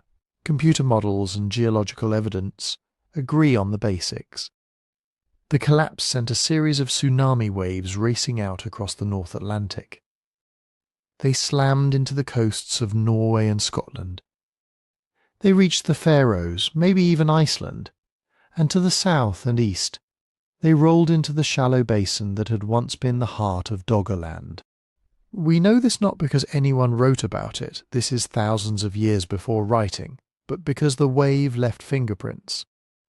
Tsunamis don't look like ordinary storms in the geological record. Storms stir the top of the seabed, move sand around beaches, chew at dunes. Tsunamis pick up stuff from one environment and dump it in another in a single chaotic pulse. If you drill a core through coastal peat or mud, and you hit a strange, clean sheet of sand in the middle, sand that doesn't match what's above or below it, you pay attention. In Scotland, Norway and parts of the North Sea margin, cores through ancient estuaries and bogs show just that, thin to thick layers of sand lying abruptly between freshwater peats. Mixed into those sands are marine microfossils, tiny shells and plankton tests from organisms that normally live out in deeper, saltier water. They don't crawl uphill on their own, something dumps them there. You also sometimes see broken shells, rip-up clasts of peat torn from lower layers, and odd bits of gravel transported far beyond where waves usually throw them. Radiocarbon dates on the peat just below and above these sand sheets cluster around the same period, roughly 8,200, 8,100 years ago. Put it together and you get a picture. A quiet marsh or coastal plain, suddenly overwhelmed by a surge of seawater, then going back to accumulating peat again. That's what a tsunami looks like in deep time. So where does Doggerland fit into this? Here is where we leave firm ground and step onto more tentative sand. The direct evidence from the drowned plain is hard to get. Many of the key deposits lie under meters of water and younger sediments.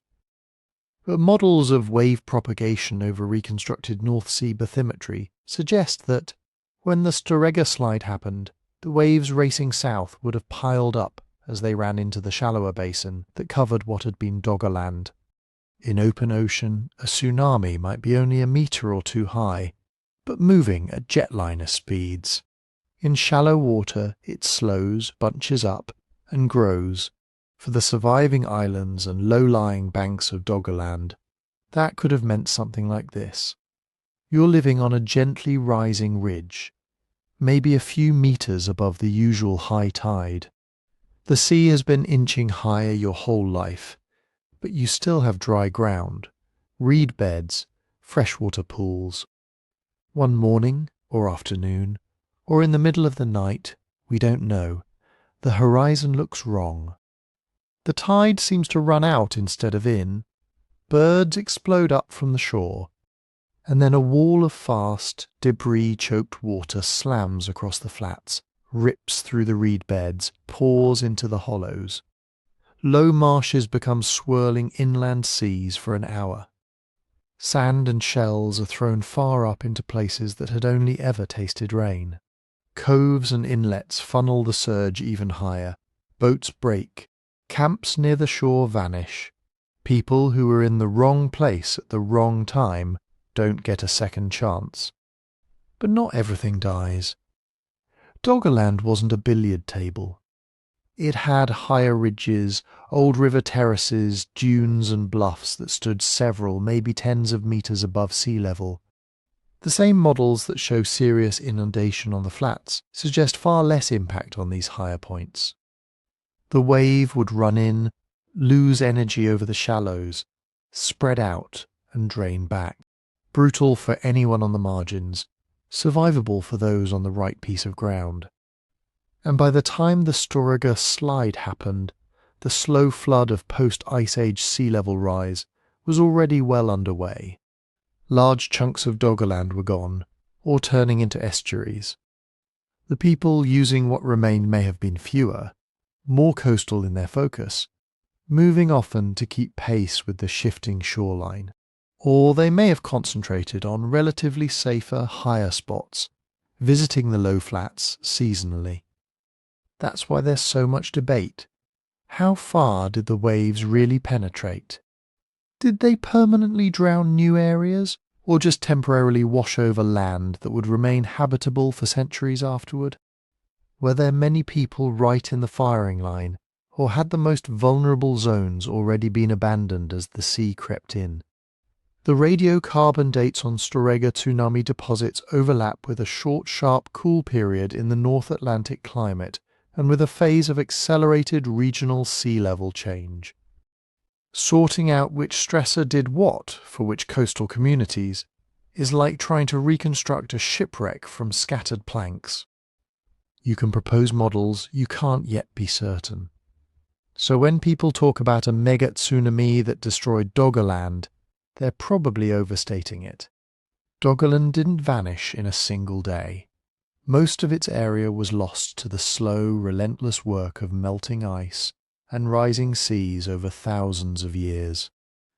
But the Storegga tsunami may have been an accelerant, a sudden catastrophe layered on top of a long emergency.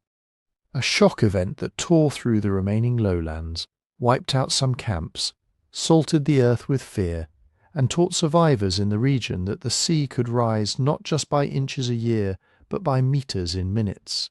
If you were living on one of those shrinking islands, watching the shoreline creep closer every decade, the wave would not have started the story of loss. It would have underlined it in red.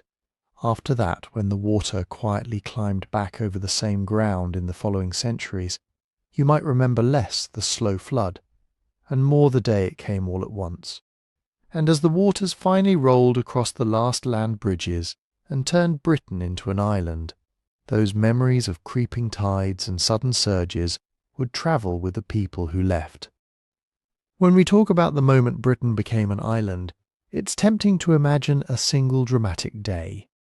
One morning there's a muddy, marsh-lined causeway stretching from what is now Norfolk to what is now the Dutch and German coasts. People and animals cross at low tide, traders walk it.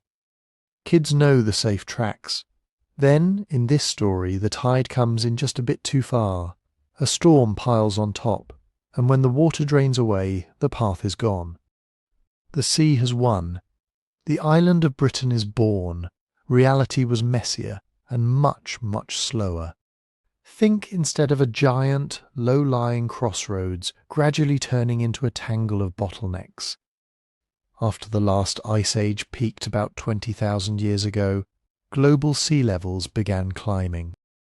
Over the next 10,000 years or so, water repeatedly invaded and then permanently occupied the lowest routes between Britain and the continent. Every century the map changed a little. At first the changes barely affected humans. The earliest Mesolithic groups moving through the region weren't relying on one neat land bridge. They had broad open plains, multiple river valleys, and huge sweeps of dry ground where deer, aurochs and wild horses grazed. Travel from the continental interior into Doggerland and on toward the west was a matter of choosing a river system and following it. But as the ice sheets kept melting, the easy routes began to narrow. Wide flood plains became chains of wetlands and shallow lakes. What had once been a continuous grassland between England and Denmark shrank into higher ridges separated by tidal inlets. The main north-south river that had flowed through the centre of Doggerland turned from a powerful freshwater trunk into an estuary with salt water pushing farther upstream every year. For people, the consequences showed up as choke points. Rather than wandering across a broad plain, you started having to funnel through specific corridors of still dry land. A sand ridge here, a gravel bar there, a slightly higher stretch along an old river terrace. These places became the critical crossings, the only points where herds could move, where traders could pass with goods, where marriage partners could travel between communities. If you were a group living on what is now the English side, you'd know those bottlenecks intimately. You'd know the safest ford across an estuary, the order of sandbanks that let you walk dry foot at low tide, the one ridge that never quite flooded even in stormy seasons. Losing one of those meant more than the sea's a bit closer. It meant your main artery of movement had just narrowed or broken. Geologists and archaeologists can't point to a single date and say, on this day the last person walked from France to England without getting their feet wet. But the dating we do have paints a rough sequence. By around 10,000 years ago, large parts of Doggerland were already estuary and lagoon. By about 9,000 years ago, the low central plains were being swallowed, leaving more of an archipelago than a single mass of land. The Storegga tsunami hit in the midst of this transformation around 8,200 years ago. After that, sea level kept climbing. Some reconstructions suggest that by roughly 7,800 years ago, continuous dryland routes between the southern North Sea coasts and eastern Britain were either gone or so restricted, and tidal that for practical purposes you weren't walking across anymore. Other models push the effective cut-off a bit earlier or later. The dates we have from submerged peats and estuarine deposits come with error bars. radiocarbon is precise to centuries, not days, so the final severing wasn't a cliff edge in time. It was a threshold that different people reached at different moments, depending on where they lived and how they travelled. To a group settled inland on what would become the English Midlands, Britain might have felt like an island long before the last strip of land vanished. If all your known routes to the continent already required a boat, the psychological shift had already happened. To people clinging to the high ground on the last emergent banks in the southern North Sea, the connection may have felt intact much later, as long as there were still seasonal crossings or predictable shoals. And even when the ocean finally occupied every low saddle and channel, even when you could no longer walk it at any tide, cultural contact didn't end overnight. By the time the last land bridges were going under, people across northwestern Europe were already expert with water. They had dug out canoes, paddles, and the knowledge to move along coasts and across rivers. The progressive flooding of Doggerland didn't just cut paths, it also created new ones, embayments that were easy to paddle along, sheltered sounds between islands, fishing grounds that made keeping boats worthwhile. So physical separation and cultural isolation were not the same thing. In the centuries before and after Britain's actual inlanding, people on both sides of the new channel almost certainly still saw each other. They could have maintained exchange of ideas, mates and materials by boat long after the mud paths vanished. A flint type or bone harpoon design found on both shores doesn't necessarily mean you could walk between them at that moment. It might just mean someone made the crossing in a watercraft last year. What did change, slowly but profoundly, was orientation. Communities that had once looked out over sprawling inland plains now found themselves facing open water. The old mental maps, rivers to follow, fords to cross, distant hills to aim for, had to be redrawn around coastlines, headlands and currents. The sea stopped being just an edge of the world and became a central feature of it. On the British side, that meant a cultural pivot toward coasts, more reliance on marine foods, more knowledge of tides, more stories about the dangerous shifting frontier of water. On the continental side, the drowning of Doggerland pushed the shoreline east. What had been a far-off horizon became an immediate, everyday presence. People there also had to adjust, turning inland routes into coastal ones, rebuilding their networks around ports and inlets instead of river crossings through the old plain. By the time you could stand on a chalk cliff in what is now Kent and see only water between you and the opposite shore, the process of becoming an island had been underway for thousands of years. Generations had already folded each small retreat of the coastline into their understanding of the world. Grandparents could point to places now under waves and say, "We used to camp there." Their grandchildren might only know those places as fishing spots. So if you're looking for the day Britain became an island, you won't find it marked in the rocks or the radiocarbon curves. What you will find is a long, uneven unwinding of connections, land routes collapsing into tidal narrows collapsing into channels, channels widening into a sea. And through all of that, people adapting, improvising, and carrying fragments of the drowned world in their memories as they learn to live at the edge of a new one. When land disappears beneath you, you don't have infinite options. You can move, you can adapt in place, or you can fail. For the people of Doggerland and the surrounding coasts, move didn't just mean heading vaguely west or east. It meant making very specific decisions in a landscape that was constantly rearranging itself. Some groups almost certainly drifted inland, up the river valleys that had once flowed across the plain. As the lowlands flooded, those valleys turned into long estuaries, and then river corridors framed by higher terraces.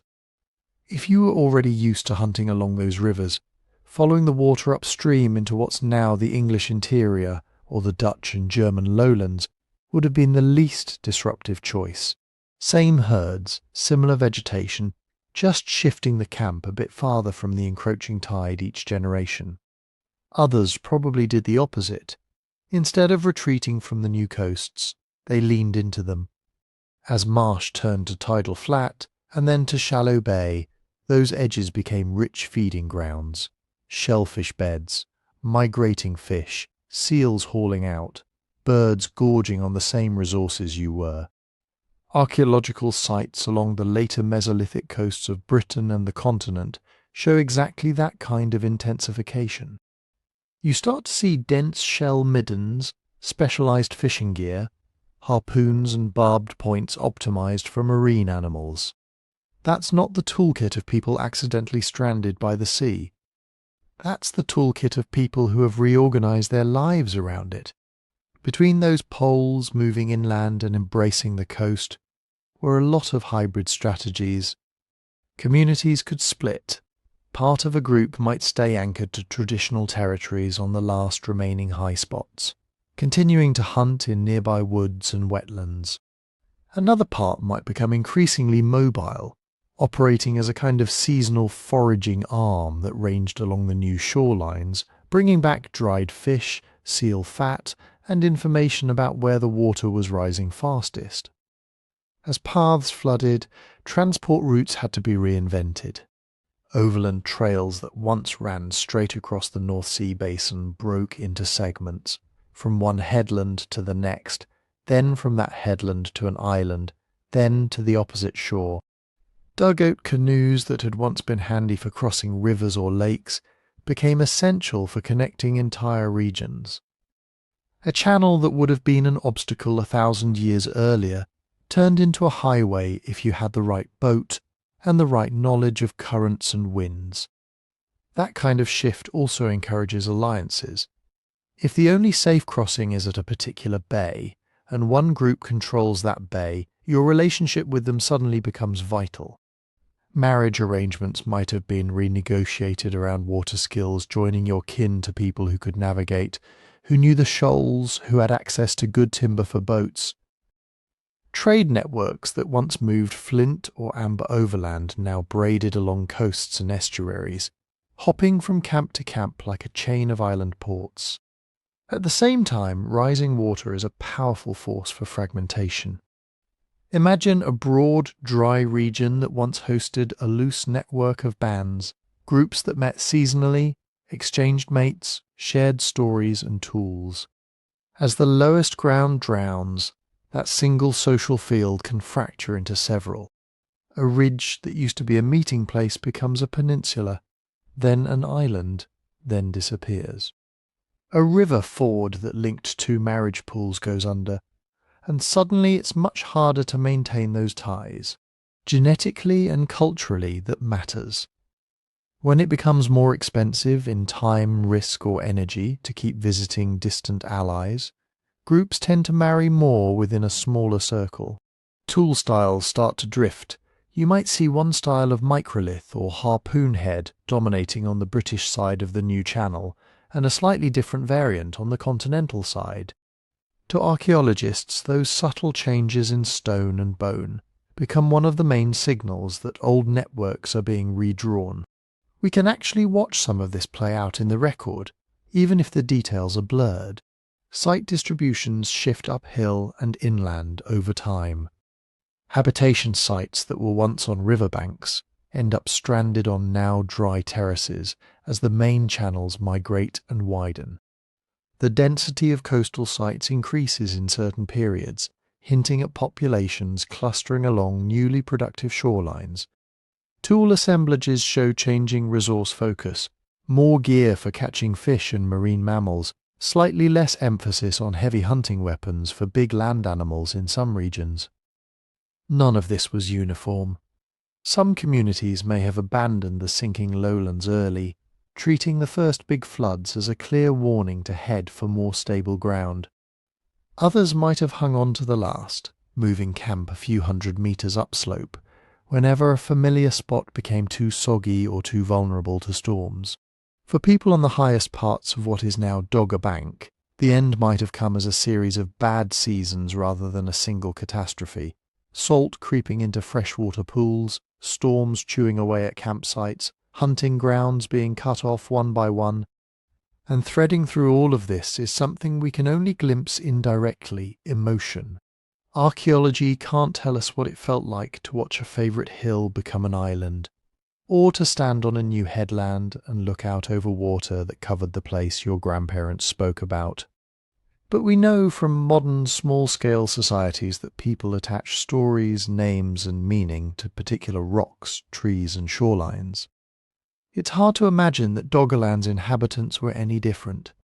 Landmarks that guided travel, an oddly shaped boulder on a ridge, a distinctive bend in a river, a grove used for seasonal gatherings would have anchored more than just navigation. They would have anchored memory, as those features vanished under brackish water or eroded into the sea. The memories didn't disappear instantly. They would have been carried inland and along the new coasts, folded into origin myths, cautionary tales or simple reminiscences. Once there was land out there. Taken together, the evidence suggests not a single unified response, but many overlapping ones. Some people migrated. Some adapted by turning toward the sea. Some lost contact with former partners and trading friends. New alliances formed along new coasts. Old networks thinned or broke. Toolkits shifted to match changing resources. Through it all, different groups in different places made their own calculations about risk, opportunity, and tradition.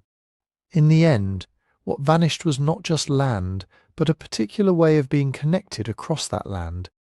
What survived were the people who restitched those connections in a new shape around headlands and inlets instead of river crossings and inland plains, and who carried in their tools, their travels, and probably their stories, the memory of the world that had been drowned.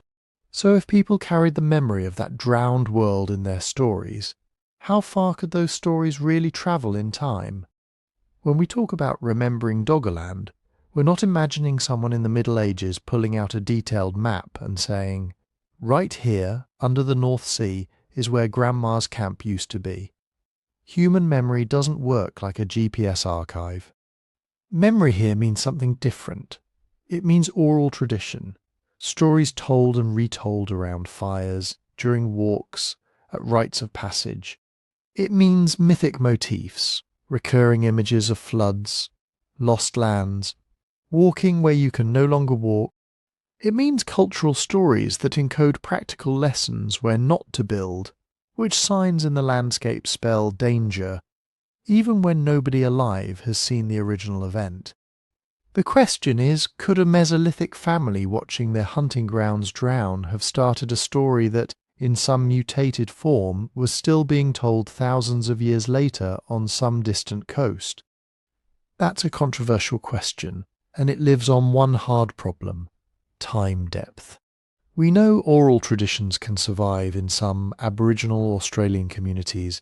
Stories about specific places line up uncannily well with what geologists can reconstruct about sea level rise after the last ice age. Tales that say the sea used to be there and people walked where there is now deep water. Match submerged coastal plains that went under 7,000, 8,000, even 10,000 years ago. In parts of the Pacific, Polynesian navigational charts carry information about islands, reefs and currents, passed down for many generations. In the Americas, some indigenous narratives describe volcanic eruptions and earthquakes that correlate with geological events thousands of years in the past. Those cases suggest that under the right cultural conditions, strong storytelling traditions, ritual reinforcement, stable transmission across generations, memories of big environmental changes can persist for a very long time. But very long is doing a lot of work there. Most researchers who study oral tradition get nervous once you push much beyond a couple of thousand years. Human stories are not static recordings, they're living things. Every telling edits, emphasizes, forgets, improvises. Myths are updated to fit new politics, new neighbours, new religions.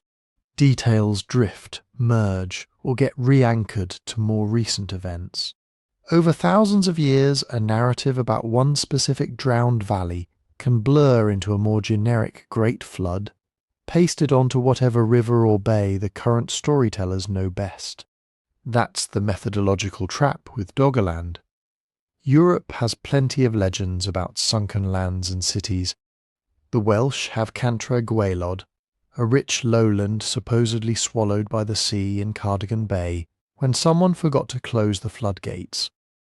The Bretons talk about Caries, a splendid city drowned off their coast. Dutch and German folklore is full of tales about lost villages under the waves, bells that still ring beneath the North Sea, fertile lands taken by a vengeful tide. In some English coastal traditions, church towers or forests are said to lie beneath the offshore shallows. It is deeply tempting to look at those stories, then look at the paleogeographic maps of Doggerland and draw a straight line. Ah, these are garbled memories of that lost country. But that leap is exactly where caution is needed. First, most of those legends were written down or recorded in the last 1,000, maybe 1,500 years. Doggerland's final severing, when Britain became an island and the last high spots disappeared, was around 8,000 years ago. That's not one or two generations of storytellers. That's hundreds. Second, Europe's coasts didn't stop changing when Doggerland drowned.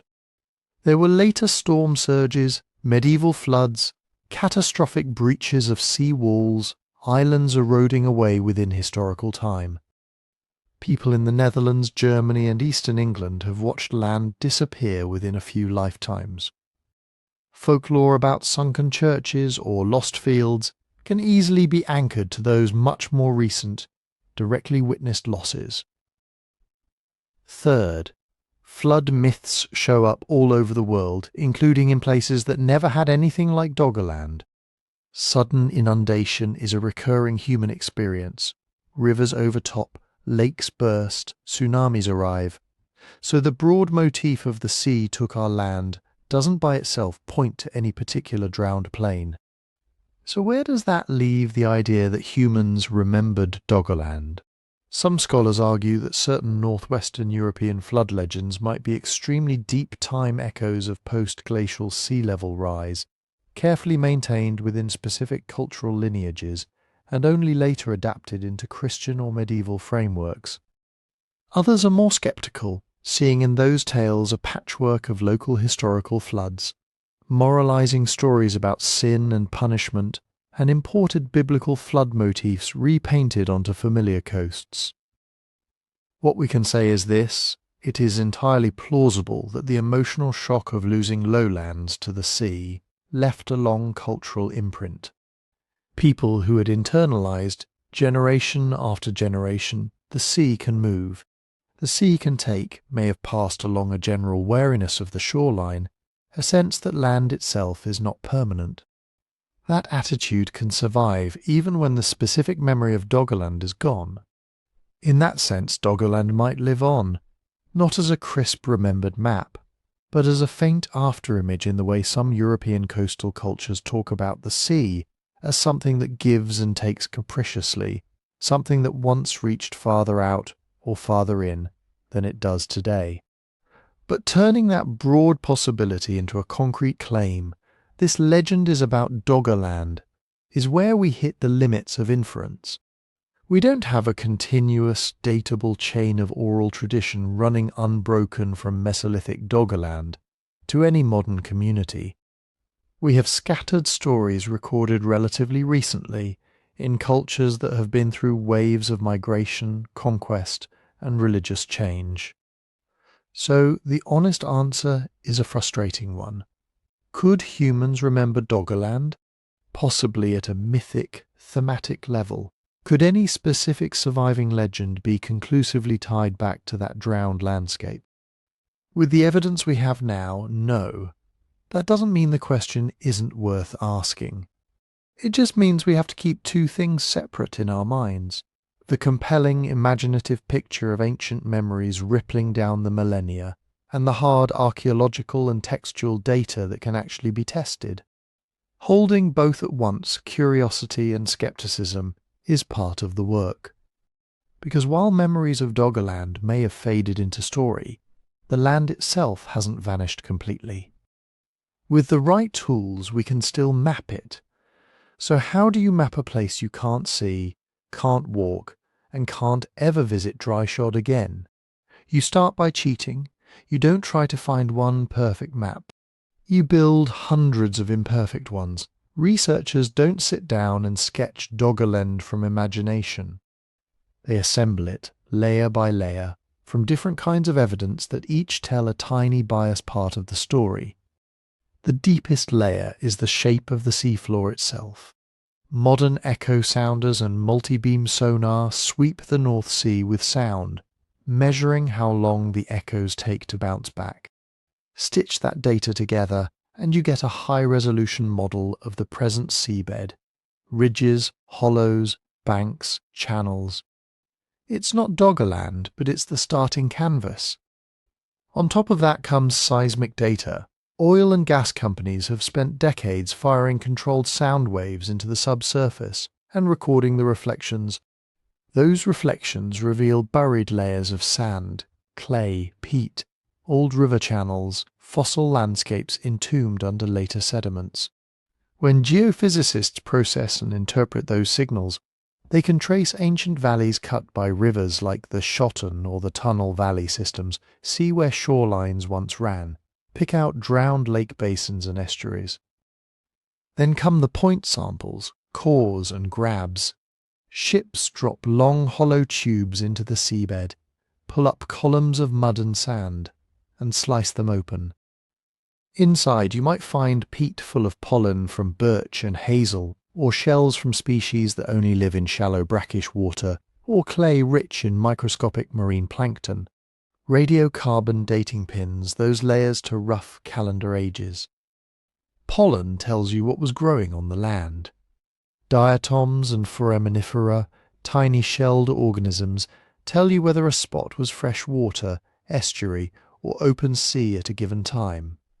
Put all of that together, and a pattern begins to emerge. Not a photograph, but an outline. From these overlapping clues, teams build paleogeographic maps, reconstructions of what the North Sea Basin looked like at different snapshots in time. You'll often see versions labelled Doggerland at 10,000 BC, Doggerland at 8,000 BC, and so on. Those maps highlight things that matter to humans. You see big river systems snaking across the plain, often merging into a trunk river that flowed out between what is now Scotland and Norway. You see interlocking networks of smaller streams, low hills and ridges, broad wetland zones along the valleys and coastlines creeping inward as sea level rose. In the earlier reconstructions, maybe 12,000 or 11,000 years ago, the North Sea looks like a series of deeply incised river valleys cutting through a cold open steppe, more tundra edge than cosy countryside. By around 9,000 years ago, maps show a much warmer, greener world, forested lowlands with big wetlands, marshy estuaries, and a coastline that's beginning to nibble at the edges of the plains.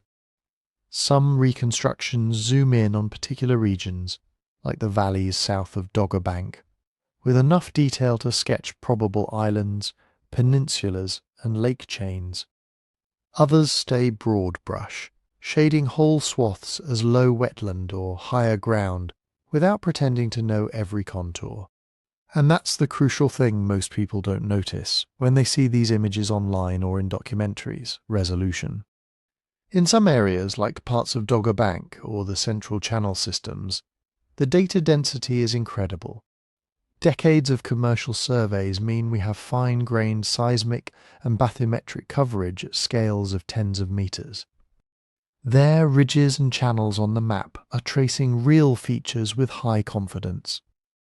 In other areas, especially closer to some national boundaries, or in shallower waters that weren't as attractive to oil prospectors, the coverage is sparse.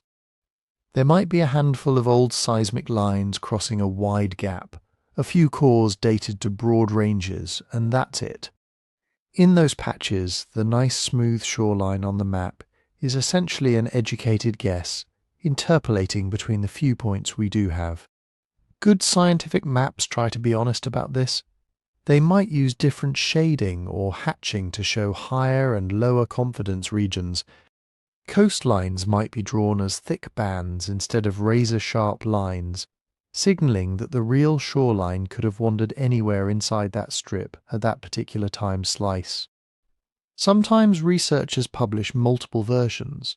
One, minimum extent shoreline, where only the most secure dry land is shown, and one, maximum extent, that includes more speculative low areas that might already have been salt marsh or tidal flats.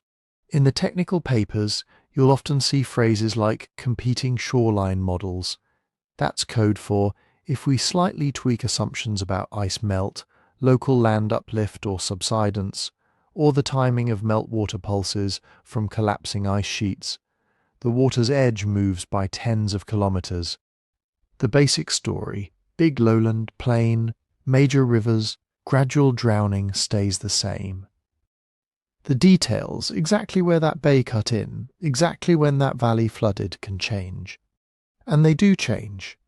Every time a new high-resolution survey is released, an old standard Doggerland map quietly becomes outdated. A supposed ridge might turn out to be an artifact of earlier low-quality sonar. A feature once interpreted as a river channel might be reread as a glacial tunnel valley from much earlier in the Ice Age. New cores might show that what was mapped as dry forested land at 8,500 years ago was already a tidal marsh by then. The public rarely sees that churn.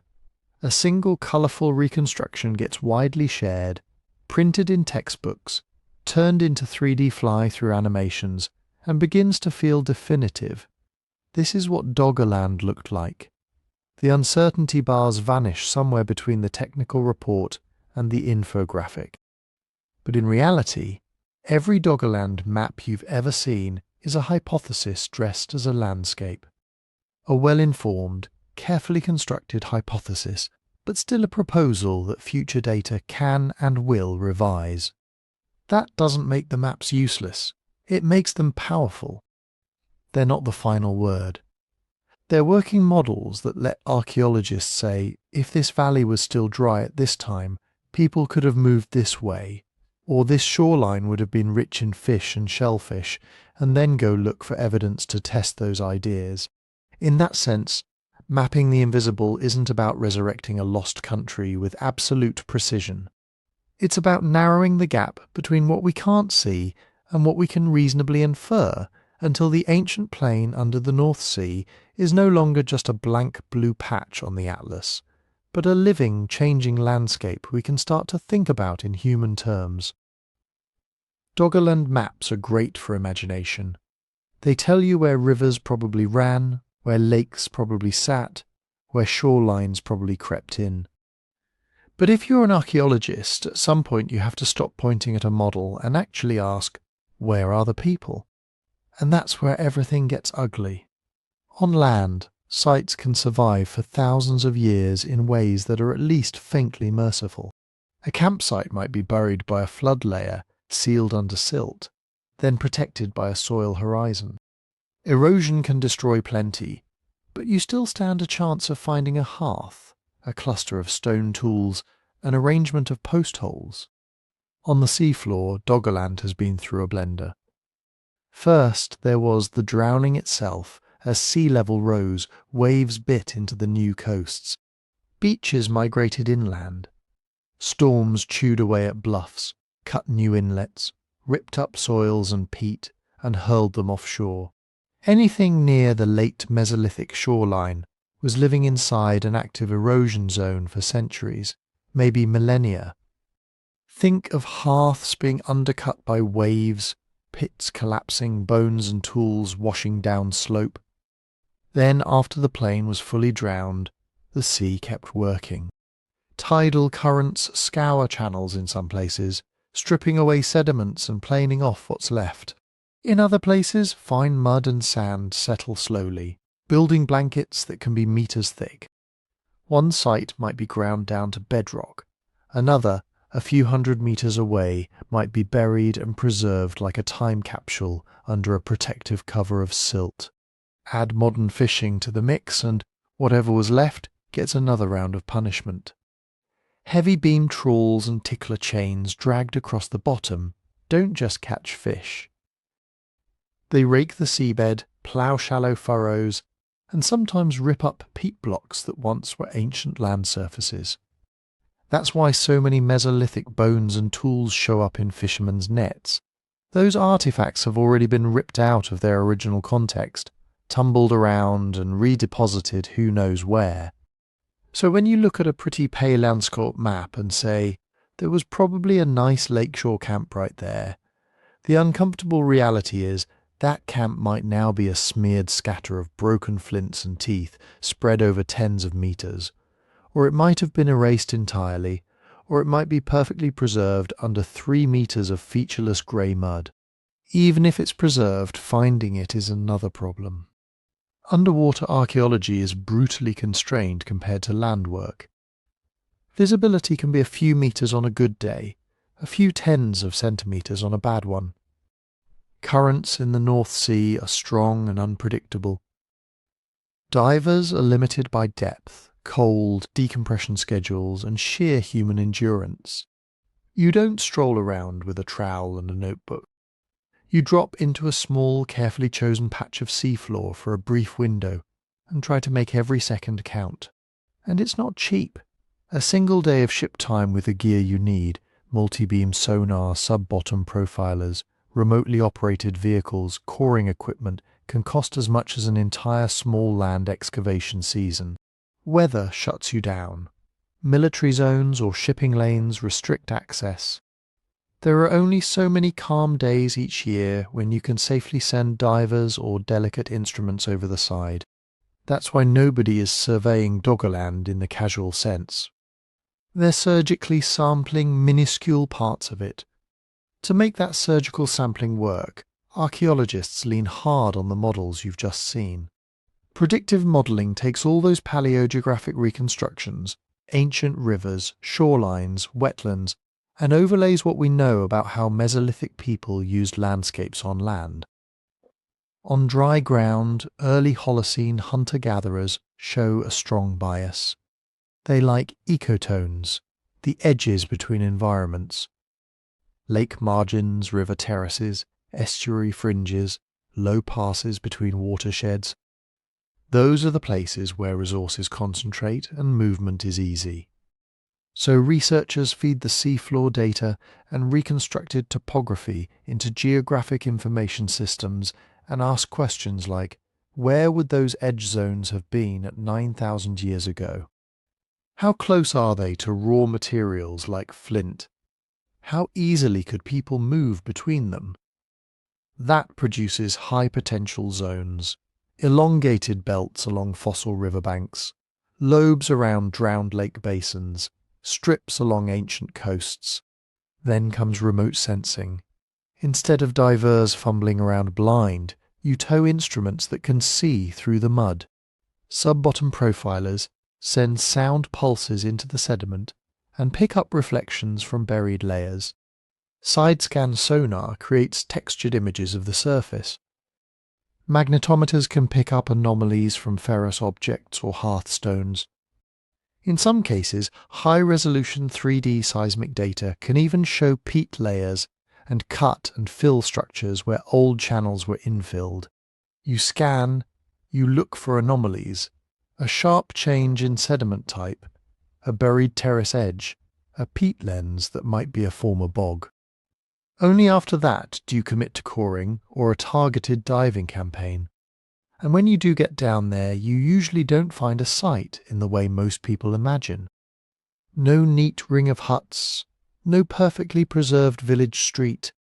What you're more likely to encounter is a palimpsest, a repeatedly used surface where traces from many different activities and time periods are jumbled together. A flint flake here, another one 5 meters away. A fragment of antler worked into a tool.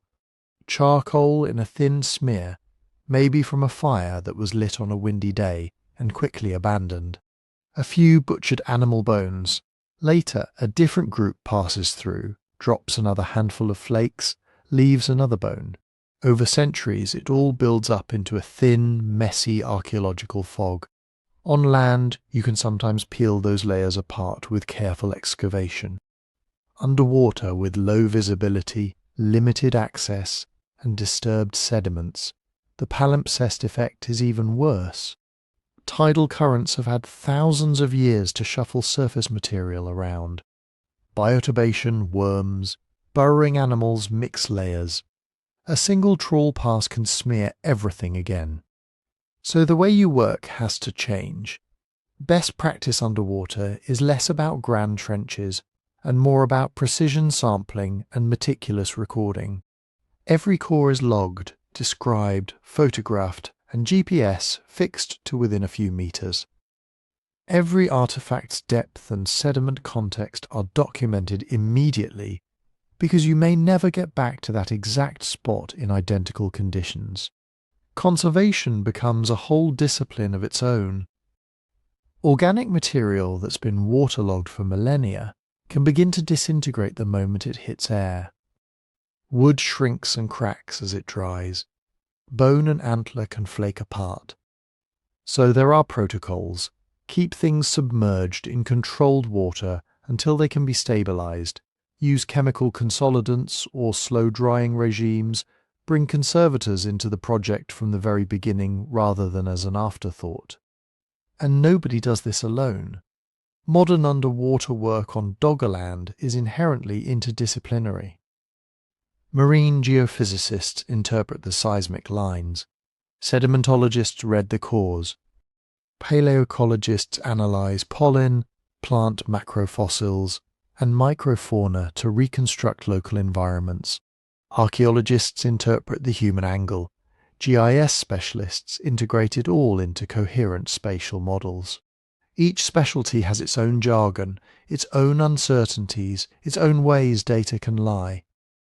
If all of that sounds like a lot of effort for a handful of flints and some scraps of bone, it is. But imagine for a moment that we get lucky.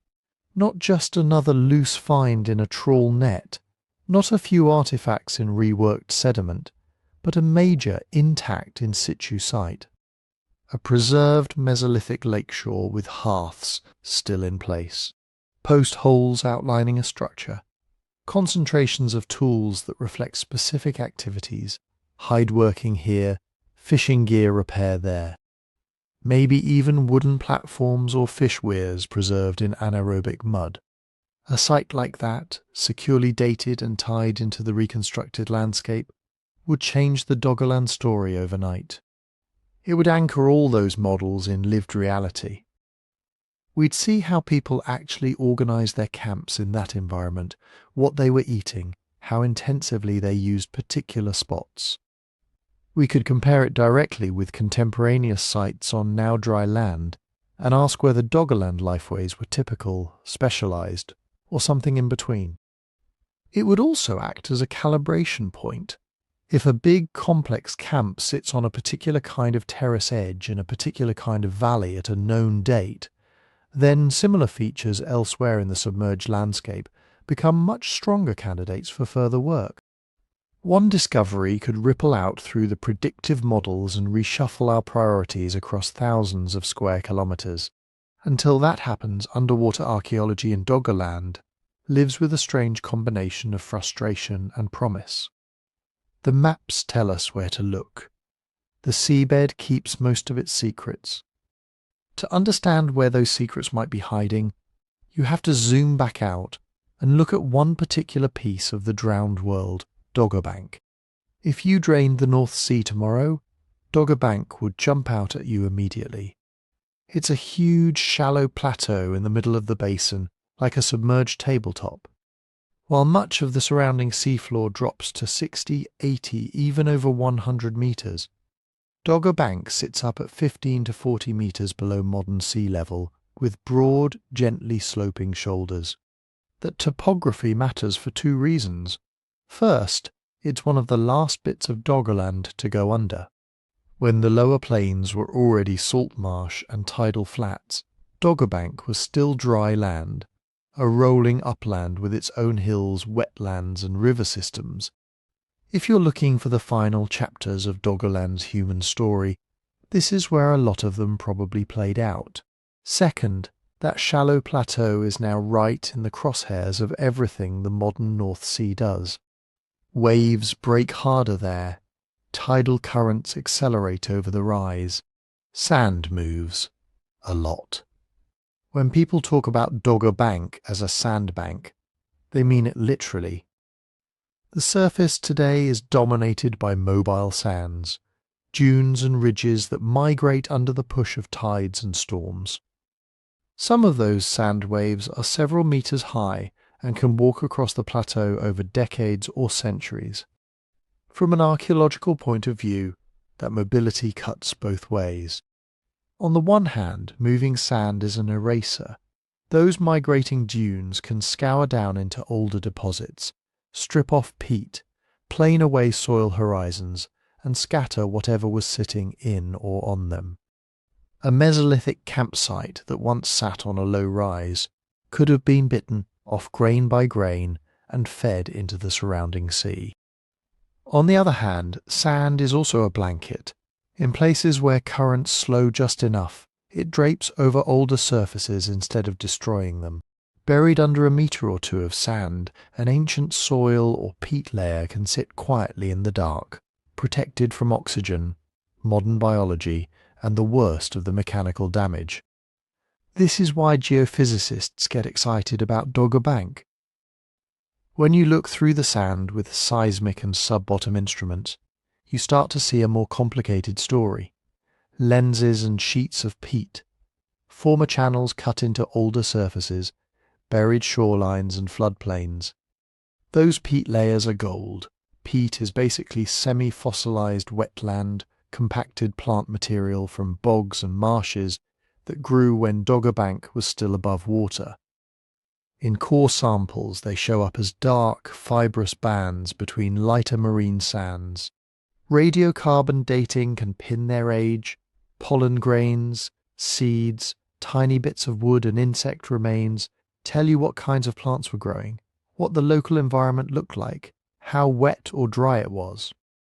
Sometimes, under or within those peat beds, you get something even rarer, preserved ancient soils. Not just a smear of organic matter, but an actual ground surface, root traces, microstratification, maybe even the faint signatures of trampling or burning. Those pockets are where archaeology moves from "we know what the landscape was like" to "we might find what people actually did here." If someone built a shelter on that bog edge or repeatedly butchered animals near that little inlet, the traces could still be there, sealed into the soil and peat before the sea arrived. Bone, antler, wooden stakes, woven fish traps. Waterlogged conditions can preserve all of it astonishingly well, if the chemistry is right and the burial is fast. The challenge is that Dogger Bank isn't just a natural feature. It's also one of the most intensively used marine areas in Europe. For centuries it's been a famous fishing ground. The shallows concentrate nutrients, which concentrate plankton, which concentrate fish. Medieval and early modern fleets came here with sails and lines.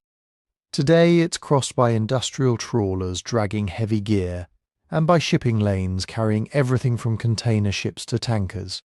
On top of that, the seafloor bristles with modern infrastructure. Submarine cables link national grids and data networks. Pipelines carry gas. And now, perhaps most dramatically, Dogger Bank is being turned into one of the world's largest offshore wind farm complexes, with hundreds of turbines planned or under construction. All of that activity has a paradoxical effect on our ability to read the deep past. To build a wind farm, lay a pipeline, or drop a new cable, companies have to know the seabed in obsessive detail. They commission high-resolution, multi-beam surveys, dense seismic grids, magnetometer sweeps, geotechnical cores. In many cases, the raw data collected by a single energy project over a few hundred square kilometres rivals what academic researchers could gather in decades. Sometimes those industrial surveys stumble right into the past. A cable route crosses a buried peat bed. A turbine foundation borehole hits an unexpected layer of ancient soil. A side-scan mosaic shows peat blocks and bones littering a trawled furrow. Environmental impact assessments flag archaeological anomalies that need further investigation. When the data are shared, it's a windfall.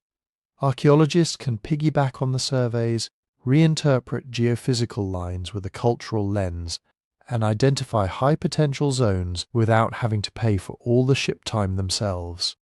Some of the most detailed models of Dogger Bank's subsurface stratigraphy come from reanalyzed industry datasets. But when the data are shared, is doing a lot of work there. Commercial data are often proprietary, locked behind confidentiality agreements or paywalls. Resolution can be downsampled before release. Metadata, exact acquisition parameters, processing steps may be incomplete. Even when everyone has good intentions, coordinating between corporate timelines, regulatory frameworks, and academic research cycles is messy. Meanwhile, the physical work of development carries its own risks. Install a monopile for a turbine, and you're driving a giant steel tube straight through the stratigraphy.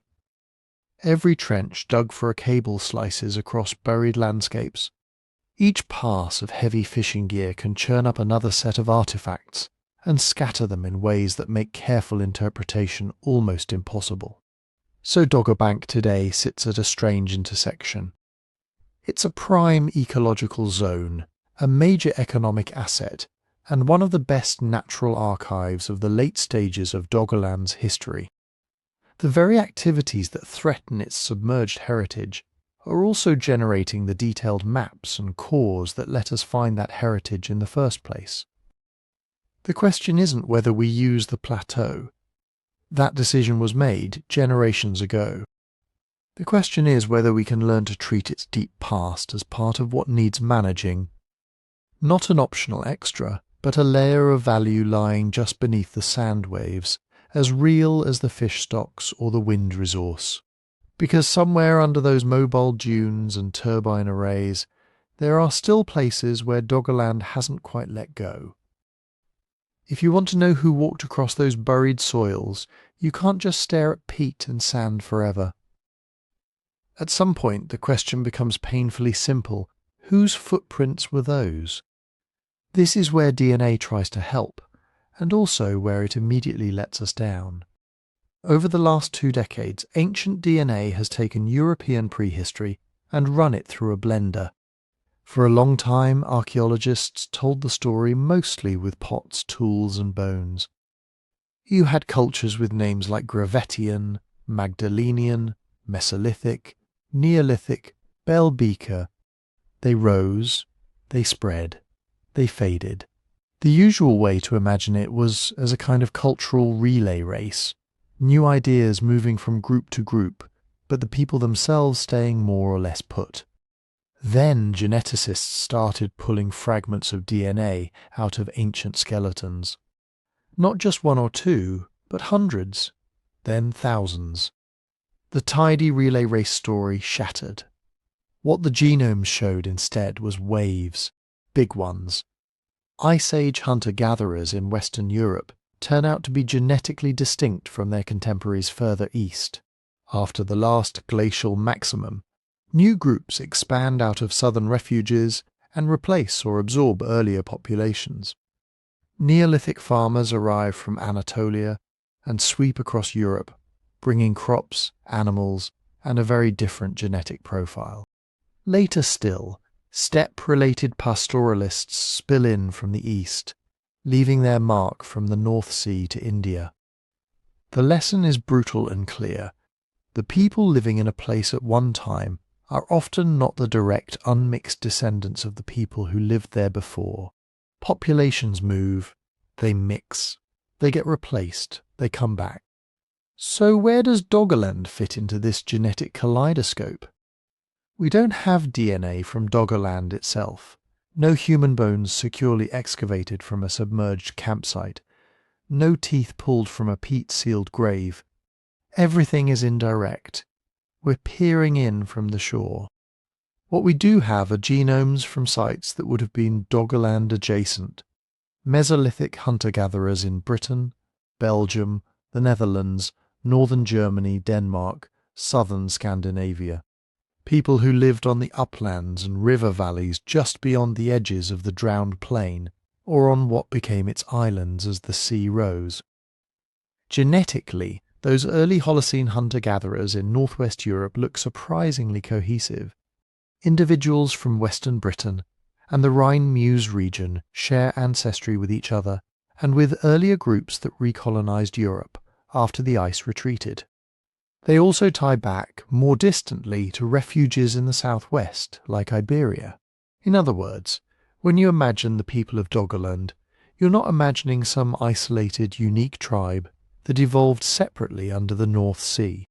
You're looking at one part of a much broader Western European hunter-gatherer population, scattered along coasts and rivers from the Bay of Biscay to the Baltic. It's very likely that people who camped on Doggerbank in the Mesolithic were closely related to the people whose bones we've actually sequenced on land. Same broad gene pool, different specific bands. If you could line them up, you wouldn't see a sharp Doggerlander versus non-Doggerlander genetic boundary. You'd see a gradient, a web of related communities moving, marrying and trading across a landscape that just happened to include a now drowned lowland. But that's about as far as we can push the genetics right now. Anything more detailed, distinct Doggerland clans, special lineages that died with the flood, that's speculation. There are also hard limits baked into our data. Ancient DNA preservation is patchy. It survives best in cool, stable, often inland environments, caves, deep burials, low S. It does terribly in acidic soils and dynamic coastal zones. So the samples we have are not a fair cross-section of everyone who lived in prehistoric Europe. They're whoever happened to die in the right place, under the right conditions, and then happened to be excavated and tested by modern scientists. That means our view of Doggerland's people is reconstructed from the margins, and those margins are themselves biased, more inland sites than coastal, more caves than open-air camps, more chance burials than ordinary deaths that left no trace. On top of that, DNA only tells you so much. It can say this person's ancestors mostly came from population X, with some input from population Y. It can estimate when those lineages mixed. It can sometimes flag adaptations for things like diet or climate. What it can't do is read culture straight off the genome. This matters a lot for Doggerland. Archaeologically, we see a major shift when farming spreads into northwest Europe. On land in Denmark, northern Germany, eastern Britain, you get new house forms, domesticated plants and animals, polished stone axes, pottery styles. For a long time, people argued, is this mostly local hunter-gatherers adopting farming, or is it incoming farming communities moving in? Genetics has complicated that picture rather than resolving it. In some regions, the arrival of farming corresponds to a clear influx of new genetic ancestry. In others, local hunter-gatherer DNA remains strong even as the toolkit and way of life change. The take-home for Doggerland is sobering. You could have a group living on the last dry ridges of the plain who, genetically, are nearly indistinguishable from their cousins on the mainland. But culturally they might be doing something quite different, sticking to foraging, mixing hunting with small-scale cultivation, acting as intermediaries between farming communities on one shore and foragers on another. Or flip it, two groups who are very similar culturally, both using similar tools, both fishing similar rivers, might trace their ancestry to quite different population histories. Gene flow and culture flow don't have to line up. People can adopt new languages, beliefs and technologies with almost no new genes coming in. Or a small number of migrants can bring a whole new genetic signature while quickly switching to local customs. This is why we have to be careful with identity and ancestry language. Saying that modern populations in Britain, the Netherlands or Scandinavia, carry some fraction of Western hunter-gatherer ancestry doesn't mean they are the direct, unbroken heirs of the Doggerland people. It means that some of the genetic threads running through those Mesolithic communities are still present, woven into many modern genomes along with threads from Neolithic farmers, steppe pastoralists and others. Ancestry in this context is about overlapping probabilities and shared history, not about exclusive ownership of a drowned landscape. The frustrating part is that we know the tools exist to make this picture sharper. They're just not fully applied to Doggerland yet. One of the most promising avenues is environmental, or sedimentary DNA. Instead of needing bones, you extract genetic fragments directly from sediments, peat layers, old lake beds, filled in channels. That DNA can come from plants, animals, and sometimes humans who shed skin cells, hair, bodily fluids into the environment. In theory, a core through a Doggerland peat bed might someday yield not only the pollen of its forests and the DNA of its deer and fish, but faint traces of the people who drank from that bog or fished that river mouth. Not enough to reconstruct individuals, but enough to confirm that humans were present at a given time, maybe even carrying particular population signatures. Another hope is for better preserved coastal burials.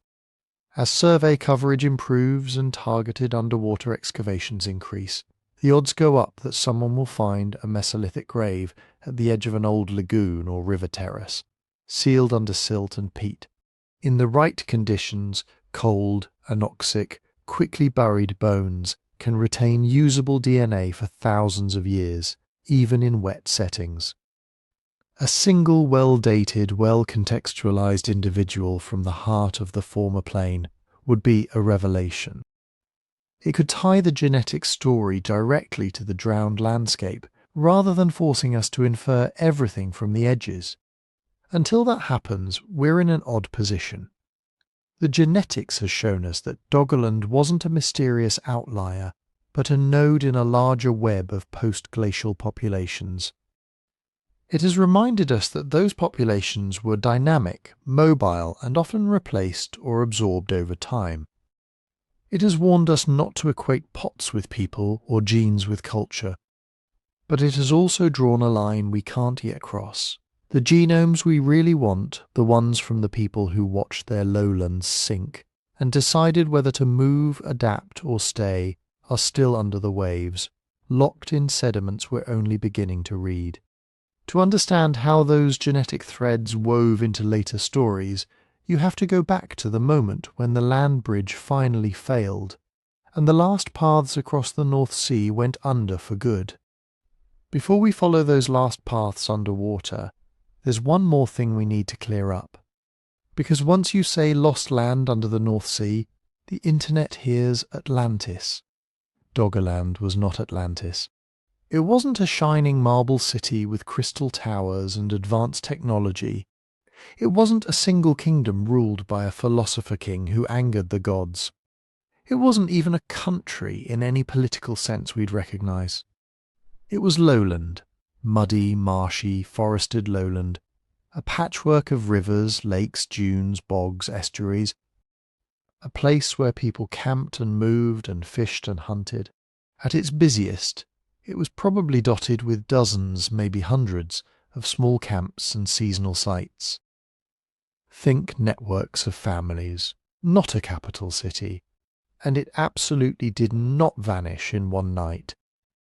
Sea level rise after the last ice age was relentless, but it was also slow. Centuries scale slow, millennia scale slow. Shorelines crept inland by metres per generation, not kilometres per day. Local disasters? Sure. Storm surges, river floods, maybe that Storegga tsunami we talked about earlier. Those could have been terrifying, but the overall drowning of Doggerland was a long process, not a cinematic sinkhole. So why does the Atlantis-style version keep coming back? Partly because simple stories are easier to sell. Huge Mesolithic wetland gradually fragmented over thousands of years due to complex interactions between eustatic sea level rise, isostatic rebound, and sediment dynamics doesn't exactly fit on a thumbnail. Lost continent swallowed by the sea does. Then there's the maps. You've probably seen them, crisp outlines of Europe with a big tan blob in the middle labelled Doggerland, 10,000 BC. Then a neat sequence of maps showing it shrinking like a puddle in the sun.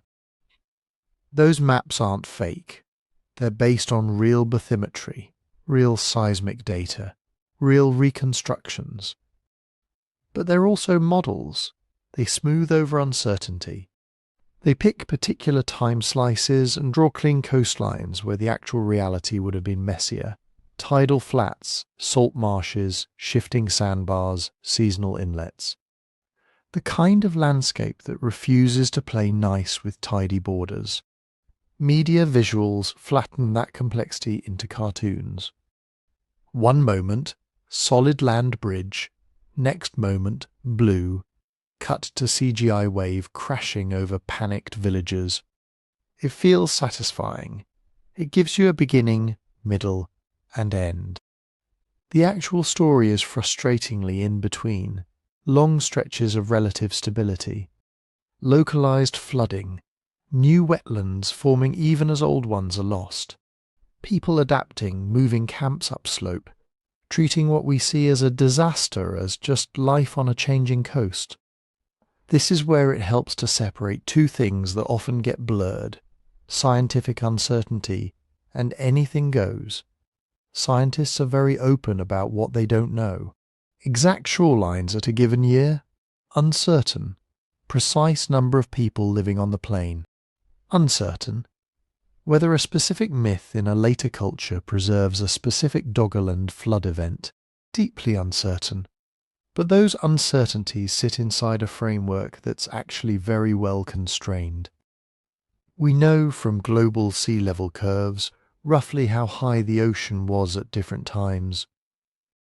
We know from radiocarbon dates on drowned forests and peat, when certain areas went from land to tidal zone to fully marine. We know from microfossils when freshwater lakes became brackish lagoons, then open estuaries. Uncertain doesn't mean maybe it was a Bronze Age city destroyed by a comet. It means the shoreline could have been 10 kilometers this way or that way, or the transition took 300 years instead of 500.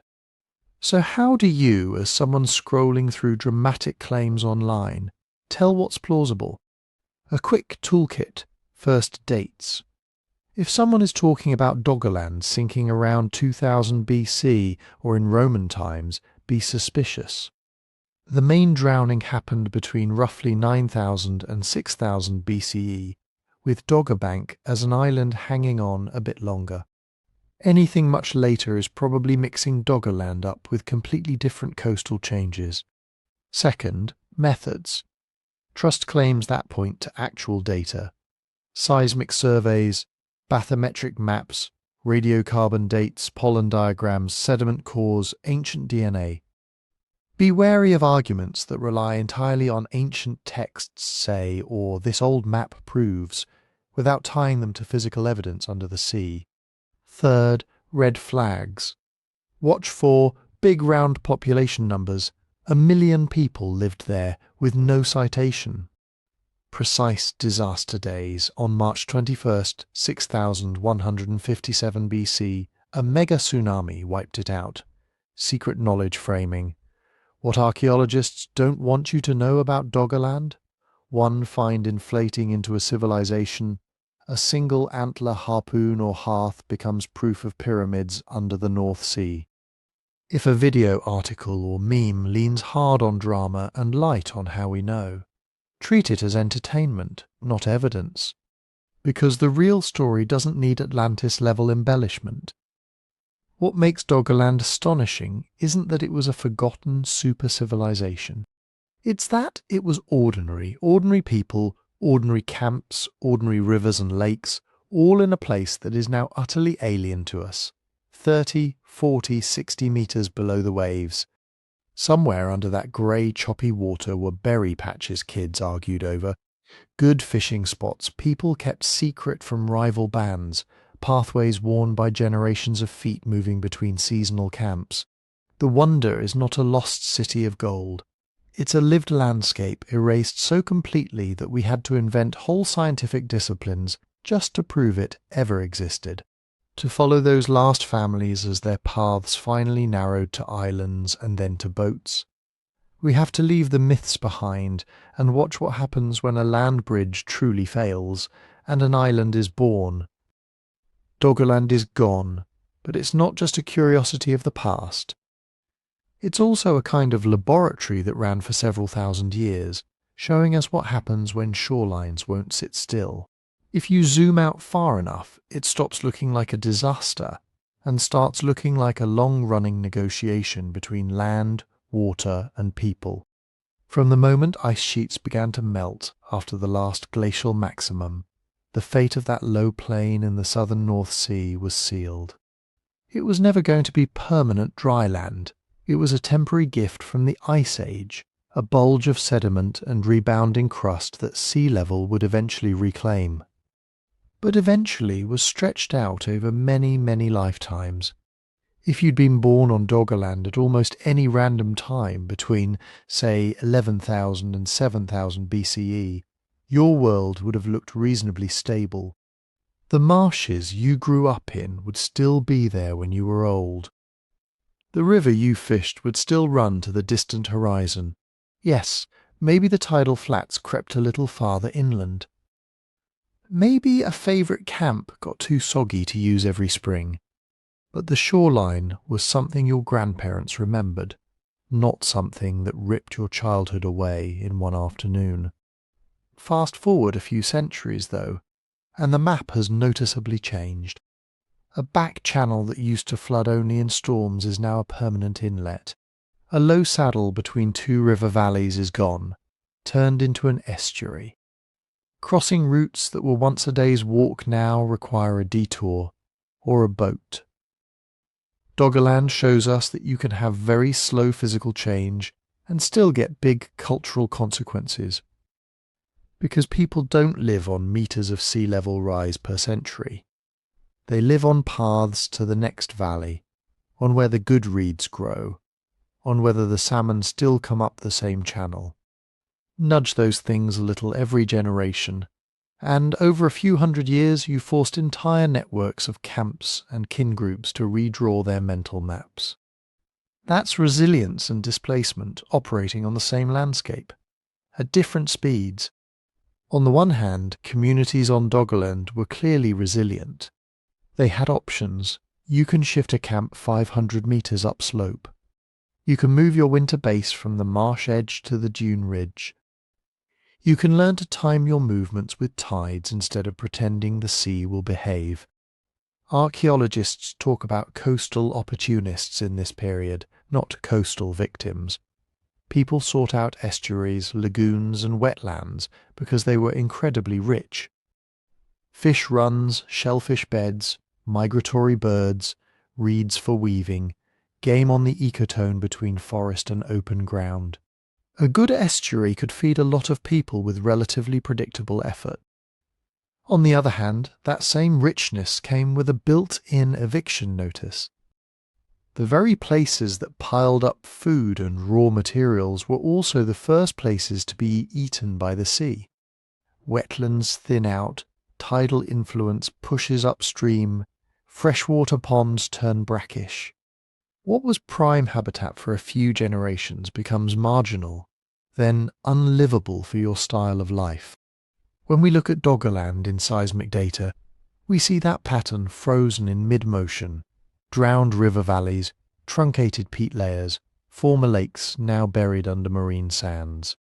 It's a record of people repeatedly investing in high-value, high-risk zones and then being forced, slowly, to cash out and move.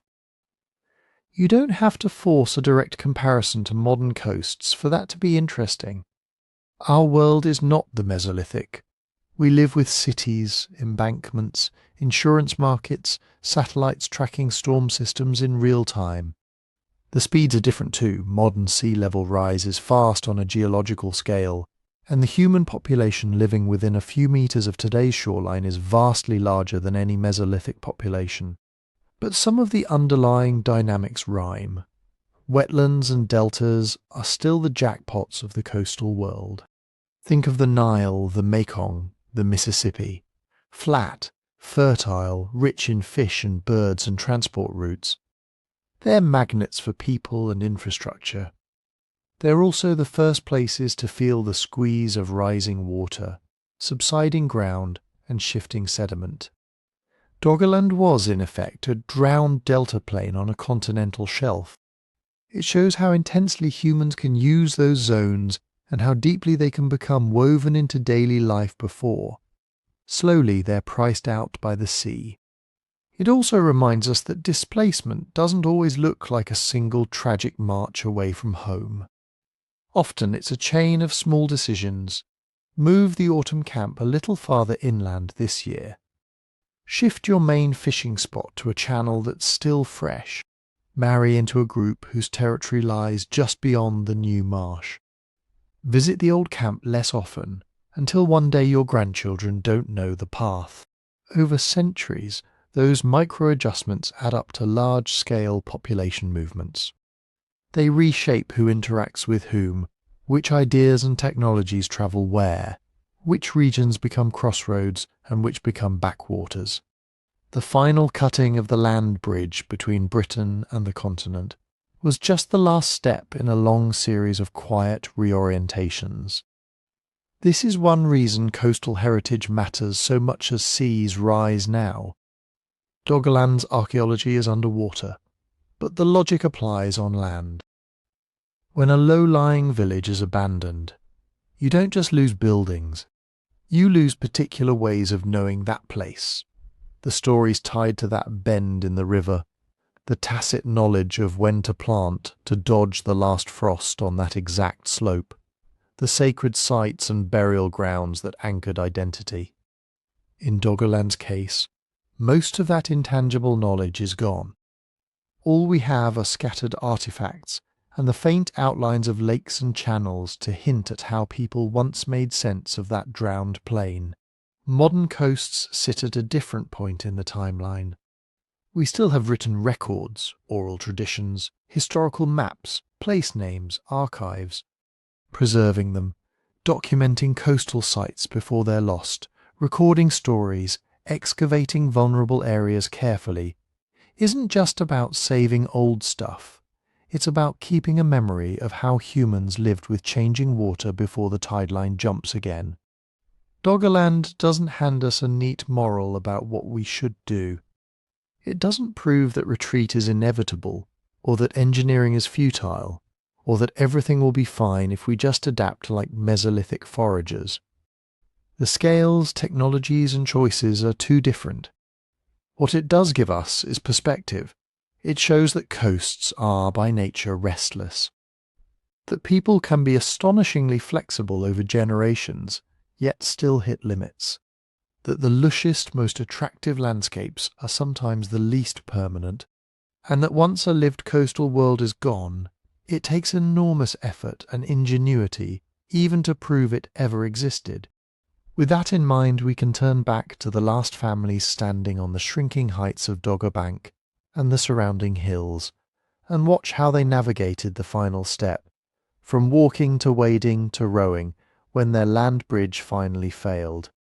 For all the clever things we can now say about Doggerland, the truth is, our map of that world is still mostly outline and guesswork. We know the broad shape of the drowned plain. We can trace the big river valleys, the former coastline in rough strokes, the location of Dogger Bank itself. But if you asked a very basic question, where exactly was the shore when my great-great-great-grandmother was born? We'd have to shrug.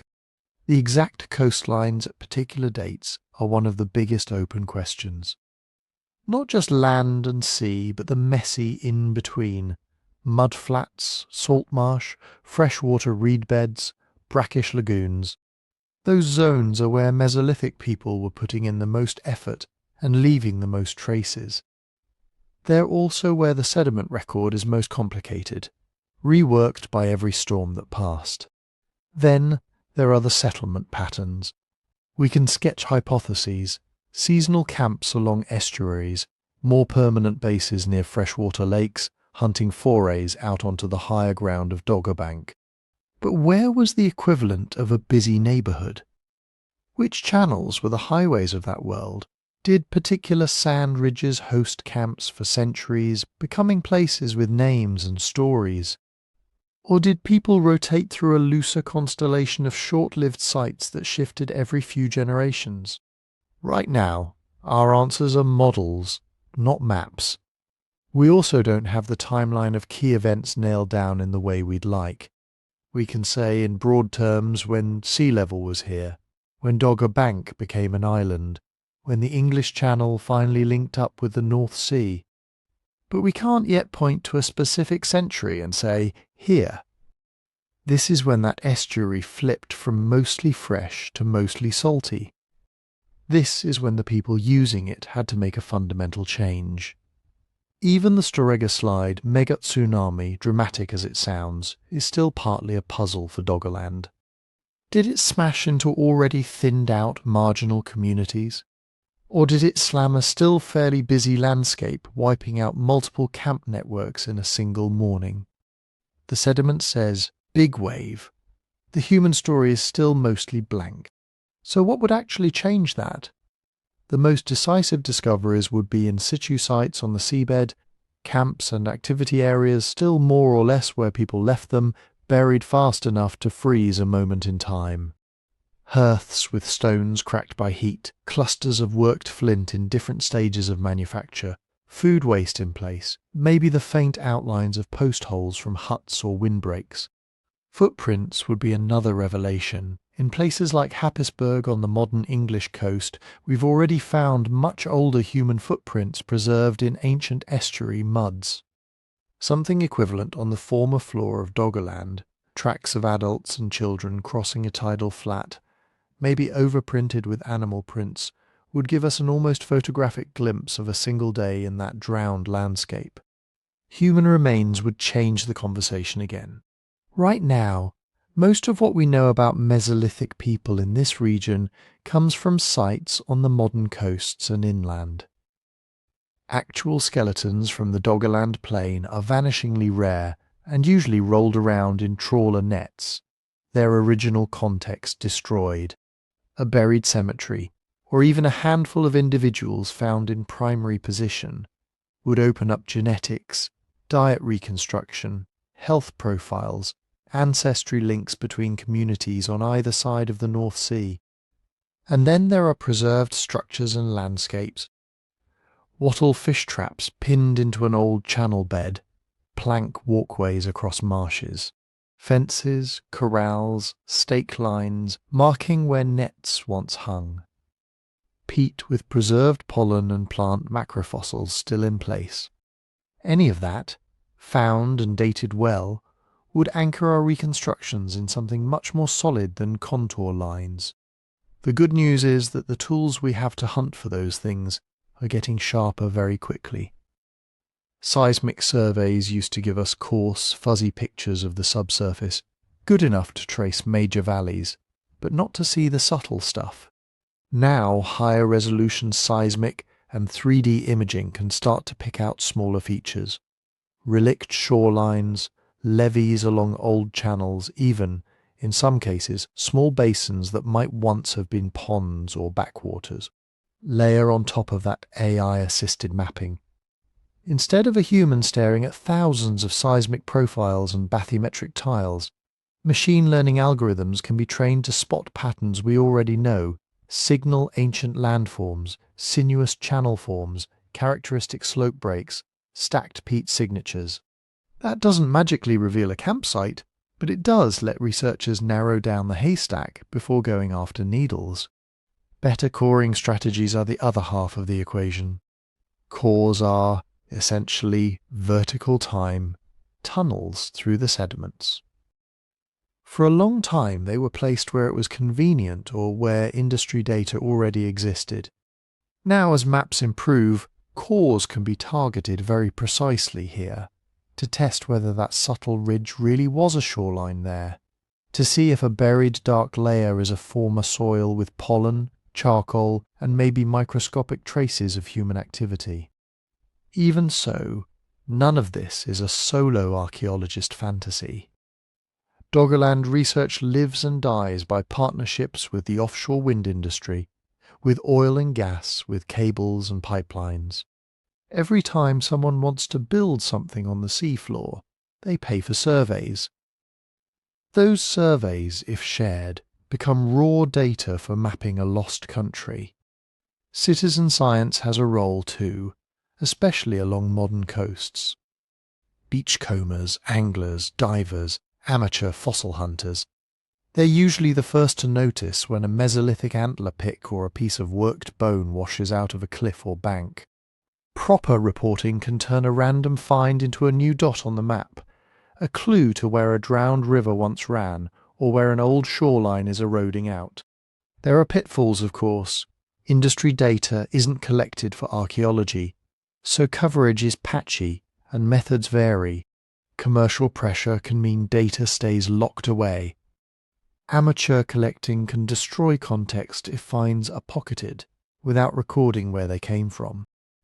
The more attention Doggerland gets, the more important it becomes to fold all those efforts into careful, transparent research, rather than a treasure hunt.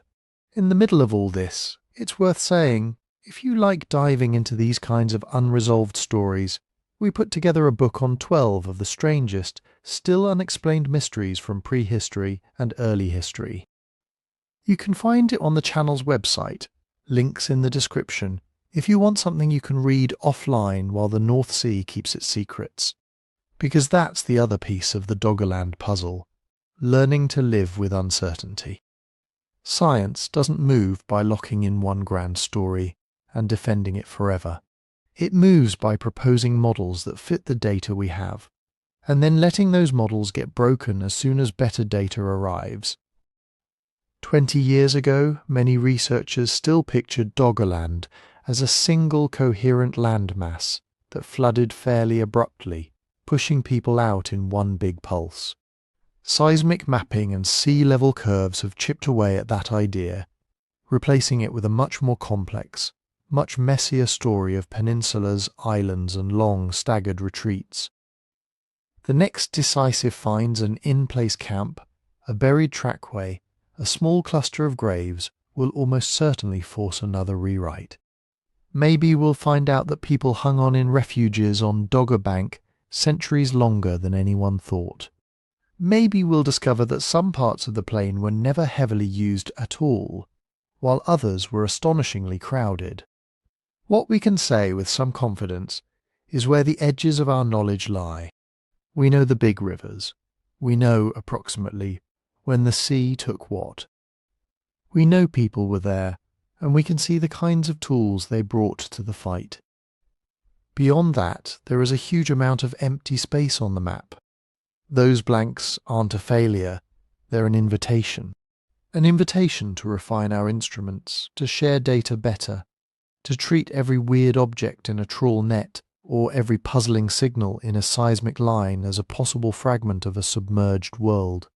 And as we push into that uncertainty, we circle back to the people on those last shrinking islands of land, asking the same question from different angles. What did it actually feel like to watch a country disappear under the sea, one generation at a time?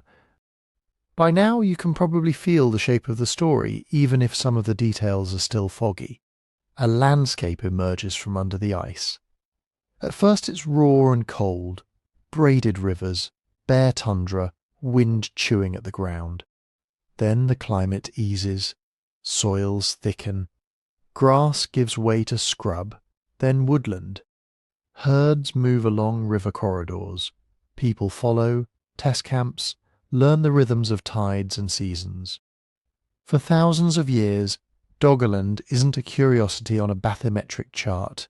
It's just the world, with its own favoured fishing spots, its own reliable fords, its own places that feel like home. And then the long reversal begins. Glaciers far away melt. The global ocean swells. The North Sea basin starts to refill quietly at first. Low-lying meadows go boggy. Familiar paths turn into mud, then channels. Estuaries creep upstream, salt pushing into places that used to be fresh. The big rivers reorganize. Valleys become inlets. Peninsulas become islands. Islands become banks. And finally, banks become nothing but shoals under a restless grey surface. From the outside, it's tempting to compress all of that into a single moment. Doggerland was there, and then it drowned. But when you look closely, the story fragments. The strongest evidence we have is physical and stubborn. Seismic images of buried valleys, cores with peat turning to marine mud, animal bones and human tools dragged up from sand and gravel. Those lines and layers tell us there really was a habitable plain, that it really did green, flourish and drown in stages. The uncertainties cluster in the spaces where human experience should be. Did the Storegga tsunami hit a Doggerland already reduced to a few scattered communities? Or did it rip through a still busy estuary system, turning marsh camps into graveyards in a single morning? Were there people who watched the last dry ridges of Doggerbank from canoes and knew, in their own words, that a country was ending? Or did the retreat feel, generation by generation, like nothing more than, this year we camp a little further inland? Even the shorelines themselves are ghostly. We can sketch broad outlines, but the precise edges, the exact place where someone once stood throwing a net into a tidal creek, are blurred by every storm that's passed since. What we're left with is a paradox. The landscape is gone. You can sail over it and see nothing but waves. Yet its traces are everywhere, locked in sediments, in the genetics of populations that once shared those roots, maybe even in faint folk memories of lands lost to the sea. That's the deeper message Doggerland leaves us with. Landscapes can vanish. Cultures can relocate, dissolve, recombine. But their fingerprints persist. In mud, in bones, in stories told around fires, long after the original place is gone. If you want to help keep exploring those fingerprints, the simplest things actually matter. Hit like if you found this interesting. Subscribe if you want more deep dives into worlds that don't exist anymore but still shape the one we live in. And tell me in the comments where you're listening from. Coastal, inland, maybe somewhere that has its own stories about land the sea once took. If you'd like to support the channel in the best way possible, consider listening on Spotify. There's a link in the description. Every stream there helps us keep investing time into these long, careful journeys into the past. The North Sea will go on keeping most of its secrets. But with every core, every map, every shared story, we take back one more fragment of the country it drowned.